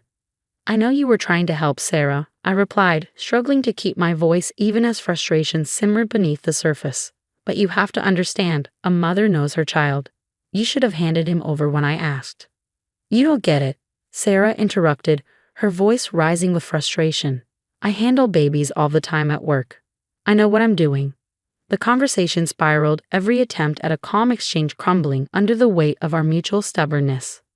Sarah, you didn't respect my role as his mother. That's what hurt me the most, I said, my voice thick with emotion. Instead of acknowledging the impact of her actions, Sarah fired back. You're just ungrateful. I was helping, and this is the thanks I get. Her words stung, and I could feel the old bonds of friendship fray with each verbal jab. The tension between us escalated until I couldn't hold back anymore. I can't have you around my son if you can't respect my wishes, Sarah, I declared, the finality of my words echoing the resolve in my heart. Sarah's face registered shock, then hardened into a mask of defiance. Fine, if that's how you feel, maybe it's better if I stay away, she retorted, her voice cold. With that, she turned and walked away, leaving me standing in the wreckage of our once close friendship. The next few weeks blurred by, marked by strained group chats and awkward silences. Sarah began to distance herself not just from me, but from Jenna, Mia, and Liz as well. She built a wall around herself, and each of our attempts to reach out only seemed to reinforce it. As time dragged on, the rift between Sarah and the rest of us deepened, playing out most publicly and painfully on social media. One morning, as I scrolled through my feed, my heart sank.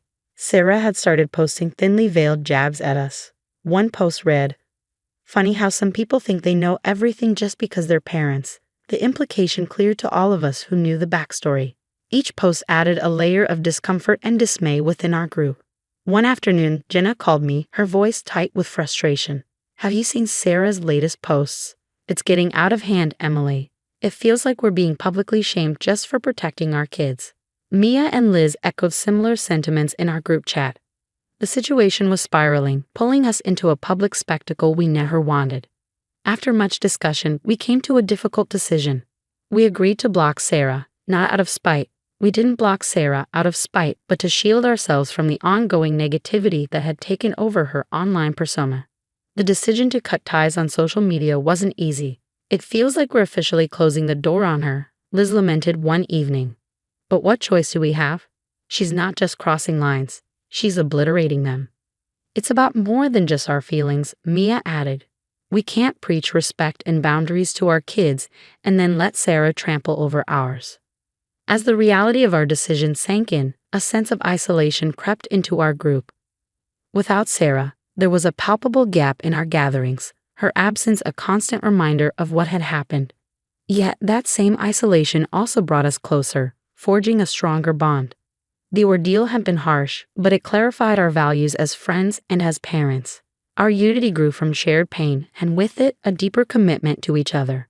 Still, the fallout wasn't without internal struggles. There were nights I lay awake, questioning whether I could have handled things differently. Could I have been more understanding, less reactive? But every time, I returned to the same truth. The well-being of my child and the integrity of our boundaries as parents had to come first. Even though we had cut ties online, echoes of Sarah's actions lingered. Mutual friends occasionally mentioned her posts, each one a fresh sting. Over time, though, the posts lost their sting and the mentions grew less frequent. Slowly, life began to find a new rhythm. Our tight-knit quartet found solace in our renewed understanding and respect for one another. The ordeal had taught us a painful but vital lesson about the limits of friendship and the non-negotiable role of protecting our children. Several months later, fate intervened with a confrontation we hadn't anticipated. It was a crisp autumn day, and the local community center was hosting its annual fall festival. The event was alive with the sounds of families and laughter. By some twist of fate, our paths crossed with Sarah. As I walked through the crowd with Jenna, Mia, and Liz, our chatter halted when we spotted her standing alone near a craft booth. Time seemed to slow as we approached, the weight of the past heavy between us. Sarah looked different, more subdued, less assured than the friend we remembered. Her eyes met mine, and for a fleeting moment, I saw the glimmer of the old Sarah, the one who laughed with us and shared secrets over coffee. "Emily," Sarah started, her voice hesitant. I've missed you all." Her words lingered in the air, thick with unspoken emotions. Jenny gave my hand a gentle squeeze, a silent show of support. I took a deep breath and addressed the unspoken tension between us. "We've missed what we used to have too, Sarah. But you crossed a line that really hurt." The others nodded, their expressions filled with sadness, but also resolve. Mia stepped forward, her tone kind but firm. "You were our friend, Sarah. But friendship has boundaries. When Emily needed you to respect her as a mother, you didn't." Sarah's eyes welled with tears, her shoulders sagging under the weight of her actions. "I thought I was helping," she whispered. "I didn't realize, I just didn't see it. I'm sorry, truly." Liz, always the peacemaker, softened slightly but held her ground. "We appreciate your apology, Sarah, we really do. But things have changed. We had to protect our kids and our peace." There was a long, poignant pause, a moment of painful clarity as Sarah absorbed the finality of the situation. "I hope you can all forgive me someday, even if things can't go back to how they were." Her words hung in the air, heavy with remorse and a flicker of hope. But we all knew the damage was too deep to overlook. As we parted ways, the festival's lively atmosphere resumed around us, a stark contrast to the quiet sadness we carried. Sarah walked away, a solitary figure in a crowd, beginning her own journey of reflection and growth. Back together, Jenna, Mia, Liz, and I shared a moment of silent solidarity. Our bond, though tested, had endured. We have faced a difficult chapter, but through it we learned a powerful lesson about mutual respect and the protective instincts that come with motherhood. What would you have done if you were in Emily's shoes? Would you have tried to mend the friendship, or would you have protected your peace like she did? Share your thoughts and experiences in the comments below. And don't forget to like this video if you enjoyed the story. Subscribe to our channel for more content like this. Your support helps us continue bringing these stories to life.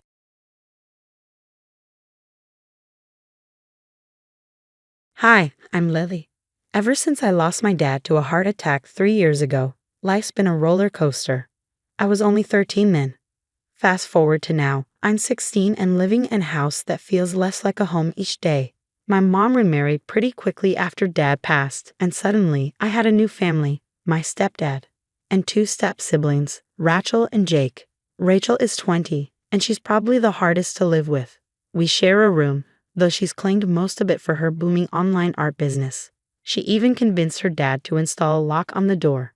"Just need to keep my things safe from prying eyes," she shrugged when the lock clicked into place. But it's not just her art supplies she's locking away. It feels like she's locking me out of her life too. My presence seems like an inconvenience she barely tolerates because technically we're family. The room is crammed with canvases, brushes, and palettes, leaving little space for me. I often find my small belongings pushed aside or used without permission. My side of the room has dwindled to a corner where I keep my tiny bed and dresser, which is often piled with Rachel's overflow of art supplies. "Can you at least keep your stuff on your side?" I asked one evening, trying not to trip over a stack of canvas frames near my pillow. "It's just for tonight. I need to sort through them," Rachel said without even looking up from her phone. "You can sleep on the couch, right?" Living here, I cling to what little I have left of my dad. A few books, photos from our last vacation, and his watch, which I wear every day. These things are my treasures, the only connection to him as everything else in my life shifts. My stepdad is okay, I guess, but it's clear he's in Rachel and Jake's corner. They're his biological kids. Mom tries to keep the peace, but it's obvious where her loyalties lie. Lily, honey, it's just growing pains. We'll adjust, she reassured me one night when I told her how I felt like a guest in my own home. I don't want to adjust, Mom. I want to feel like I belong, I replied, the weight of my loss and isolation heavy in my voice. So here I am, stuck in a house where my room isn't mine, my memories are boxed up, and my voice seems to shrink by the day. But I've got plans, and I'm holding on to the hope that someday I'll find a place where I can breathe freely. Then it all spiraled out of control on an ordinary Thursday. I was heading out to the library, a place where I could escape the chaos at home, when Jake caught me at the door. Hey, Lily. Rachel said you could grab her watercolor set for me. She's lending it to a friend, and I promised I'd drop it off, he said. My eyebrows shot up. Rachel lending out her prized art supplies? That didn't sound right. Are you sure? She never lets anyone touch her stuff. Yeah, she mentioned it last night. She's busy with a client, but asked if you could fetch it for me. You know where she keeps them, right? Jake shrugged casually, and I hesitated. But it was Jake. Why would he lie? Reluctantly, I agreed. After all, Rachel had supposedly given her blessing, and Jake was trustworthy, wasn't he? I unlocked the room with the spare key Mom kept for emergencies and grabbed the watercolor set. Handing it to Jake, I felt like a thief in my own sister's space. A few hours later, the storm hit. Jake returned, followed closely by a furious Rachel. Lily, where are my watercolors? She yelled, storming into my corner, her face flushed with anger. Jake said you told him it was okay to lend them out. I stammered, confused. Are you kidding me? I never said that. Those were limited edition, Lily. Do you have any idea how much they cost? Her voice was sharp, each word cutting deep. Jake shrugged, throwing me under the bus. I thought that's what you said, Rachel. My bad, I guess. Bad, you guess? Rachel was livid, her hands shaking. They're ruined, Lily. The person Jake gave them to use them all up. Some colors are completely gone. This is on you. But my voice faltered, the injustice tightening my chest. Tears welled up, not just from the accusation, but from the betrayal. Jake had lied, and now I was the scapegoat. I trusted you, Lily. I can't even trust you to stay out of my things. Rachel continued, her words slicing through the tense air. Mom and my stepdad rushed in, drawn by the noise. Before I could explain, Jake jumped in. It was just a misunderstanding. I thought Rachel said it was okay. We can replace them, right? Replace them? As if it were that simple. The damage was more than just ruined paints. It was the fragile trust that had been hanging by a thread, now torn to shreds. I looked to Mom, hoping for support, but her eyes were filled with a mix of disappointment and confusion, directed more at me than at Jake or Rachel. No one cared about the truth. They only saw the mistake, the cost, and the easy way out. Blame Lily. As the room finally quieted, the weight of isolation settled on my shoulders, heavier than ever. My space in this family felt smaller, my voice quieter, and my place more uncertain. The retaliation was swift and cruel. Later that evening, Rachel stormed into our shared room, still furious, her eyes scanning for something, anything, that could serve as an outlet for her anger. Her gaze landed on the one thing I cherished most. The scrapbook I had lovingly created as a memorial to my dad. It sat innocently on my bedside table, filled with precious memories, photos, letters, and small keepsakes, each a thread in the fabric of the bond we once shared. With a sneer, Rachel snatched the scrapbook. If you think you can mess with my things and get away with it, you're sadly mistaken, Lily. Rachel, please, not that. It has nothing to do with this. I lunged forward, desperation thick in my voice, but she was too quick, too angry. The sound of pages tearing was like the sound of my heart breaking. She flung the contents across the room, letters my father had written, photos of us in happier times, mementos from trips we had taken, scattered like they were worthless scraps of paper. Rachel, stop, please.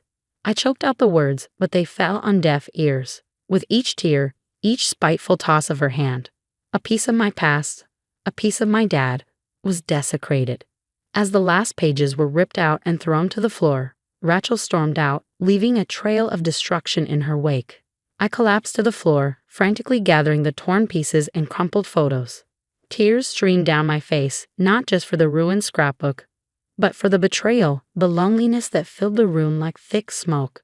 My mom and stepdad rushed in, their faces pale with shock at the devastation. My mom knelt down, her hands trembling as she picked up a torn photo. "Lily, I'm so sorry. We'll fix this," she stammered, finally meeting my eyes as the reality of what had just happened sank in. "But some things can't be fixed." The scrapbook was destroyed, but more than that, my faith in this family, and the idea that this house could ever be a home, was shattered beyond repair. That night, as I lay amidst the ruins of my memories, a decision formed in my heart. I couldn't stay here, not another day. My Aunt Mary had always been just a phone call away. She would understand. With shaking hands, I dialed her number, my voice barely above a whisper, filled with grief and resolve. "Aunt Mary, I need to leave. I can't stay here anymore. Can I come stay with you?" Her answer was immediate and firm, a balm to my fractured spirit. "Of course, Lily. I'll be right there." I packed a small bag with only the essentials, leaving behind the fragments of a life that no longer felt like mine.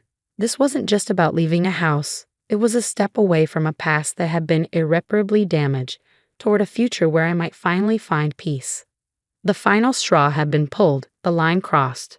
As I sat amidst the torn pages and scattered memories of my father, the doorbell rang sharply, cutting through the heavy silence. Aunt Mary appeared in the doorway, her face filled with concern and determination. She didn't wait to be invited in. The sight of me on the floor, surrounded by the remains of my scrapbook, told her everything she needed to know. "What happened here?" Aunt Mary's voice was calm but carried a fierce edge. "They destroyed it, Aunt Mary," I whispered through my tears. "They destroyed everything." My mom and stepdad hovered awkwardly in the doorway, their faces a mix of shame and helplessness. "Mary, we can explain," my stepdad began. "There's nothing to explain." Aunt Mary cut him off, her gaze sweeping over the wreckage of my memories. "This is unacceptable. How could you let this happen?" My stepdad tried to defend himself. "We're handling it, Mary. We promise we'll make it up to her." "By doing what?" Aunt Mary shot back, her voice sharp as a blade. "By standing by while her heart is being torn apart.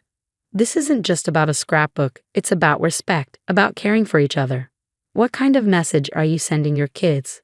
My mom's voice was small, almost pleading. "Lily, please, let us fix this. We can make another scrapbook, we can." "I don't want another scrapbook, Mom," I interrupted, my voice breaking. "It won't be the same." "How can you not see that?" I stood up, clutching the broken pieces of my past. The pain was too deep, the betrayal too raw. Aunt Mary stepped forward, her decision clear. "Lily is coming with me. She needs a real home, a place where she feels safe and loved. Clearly she's not getting that here. But she's my daughter. You can't just take her away." My mom protested, her voice trembling as the reality of losing me dawned in her eyes. "I'm not asking for permission," Aunt Mary responded, her voice firm. "I'm telling you what's going to happen because of your inaction." She turned to me, her expression softening. "Pack your things, Lily. You're coming home with me." Numb, I nodded and moved mechanically to gather my belongings. Each item I placed into my bag felt like another severed tie to the place I once called home. My mom watched in silence, tears streaming down her cheeks as she began to realize that this was more than just a disagreement. This was me leaving, truly leaving. As I zipped up my bag, I took one last look around at the walls that had witnessed my happiest moments and the deepest pain I ever known. This wasn't just a departure, it was an escape from the indifference, the cruelty, and the lack of compassion that had overshadowed my grief. "Are you ready, Lily?" Aunt Mary's voice was gentle, offering me comfort amidst the storm inside.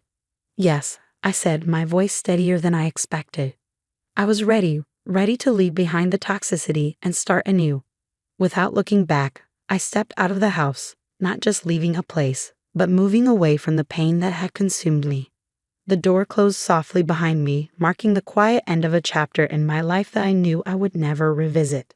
Settling into Aunt Mary's house felt like stepping into calm after a relentless storm. Here, the walls didn't echo with arguments or simmer with silent tension. Instead, there was laughter over breakfast and long conversations that stretched comfortably into the evenings. For the first time in a long while, I wasn't just living in a house. I was in a home, a place where my feelings were respected, my grief acknowledged, and my voice was heard. As the days passed, I began to heal, slowly piecing together my sense of self and security. Aunt Mary became both a guardian and a confidant, her home a sanctuary where I could finally let my guard down. I was no longer a mediator or an outsider. I was simply Lily. "I hope you feel more at peace here, Lily," Aunt Mary would often say, her presence a constant source of comfort. "I do, Aunt Mary. It feels like I can breathe again," I'd reply, feeling lighter with each passing day. The weight that had once crushed me was slowly lifting. When Father's Day approached, I dreaded the familiar ache of remembering what I had lost. But this year was different. My family planned a small gathering to honor my dad, a day of remembrance and connection. The decision, however, was made without my mom. Uncle John, the unofficial patriarch of the family, was clear. "We feel it's best if she doesn't attend this year. It's about respect, Lily.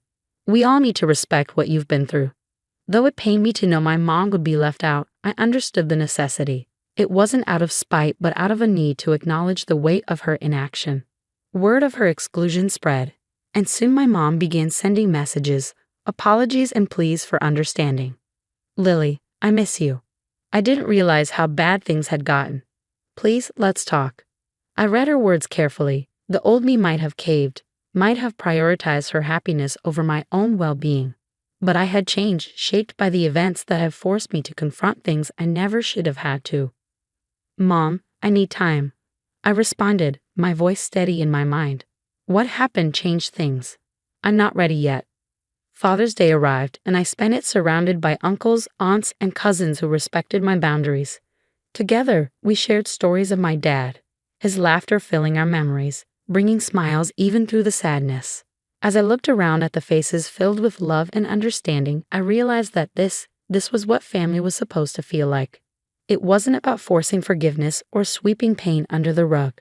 It was about standing up for each other, protecting each other, and holding one another up through the hardest times. Living with Aunt Mary, I rediscovered parts of myself that had been buried beneath the rubble of my old life. I found creativity, laughter, and hope for a future that I could shape on my terms, surrounded by people who genuinely cared. Leaving that toxic environment wasn't just about escaping. It was about finding a new way to live. One that honored my feelings, respected my losses, and embraced me for who I truly was. In this new chapter of my life, I found not just peace, but a promise. A promise to always create spaces where I could thrive, not just survive. Now here's my question for you. Do you think it was right for Lily's family to exclude her mom from the Father's Day gathering to show their support for Lily? Or should they have found a way to include her and address the family's issues together? Let me know your thoughts in the comments below. Your perspectives add so much to our discussions, and I'd love to hear what you think. And if you enjoyed this story, don't forget to like the video and subscribe to our channel for more content. Your support helps us keep sharing these important stories. Thanks for watching, and I can't wait to read your comments.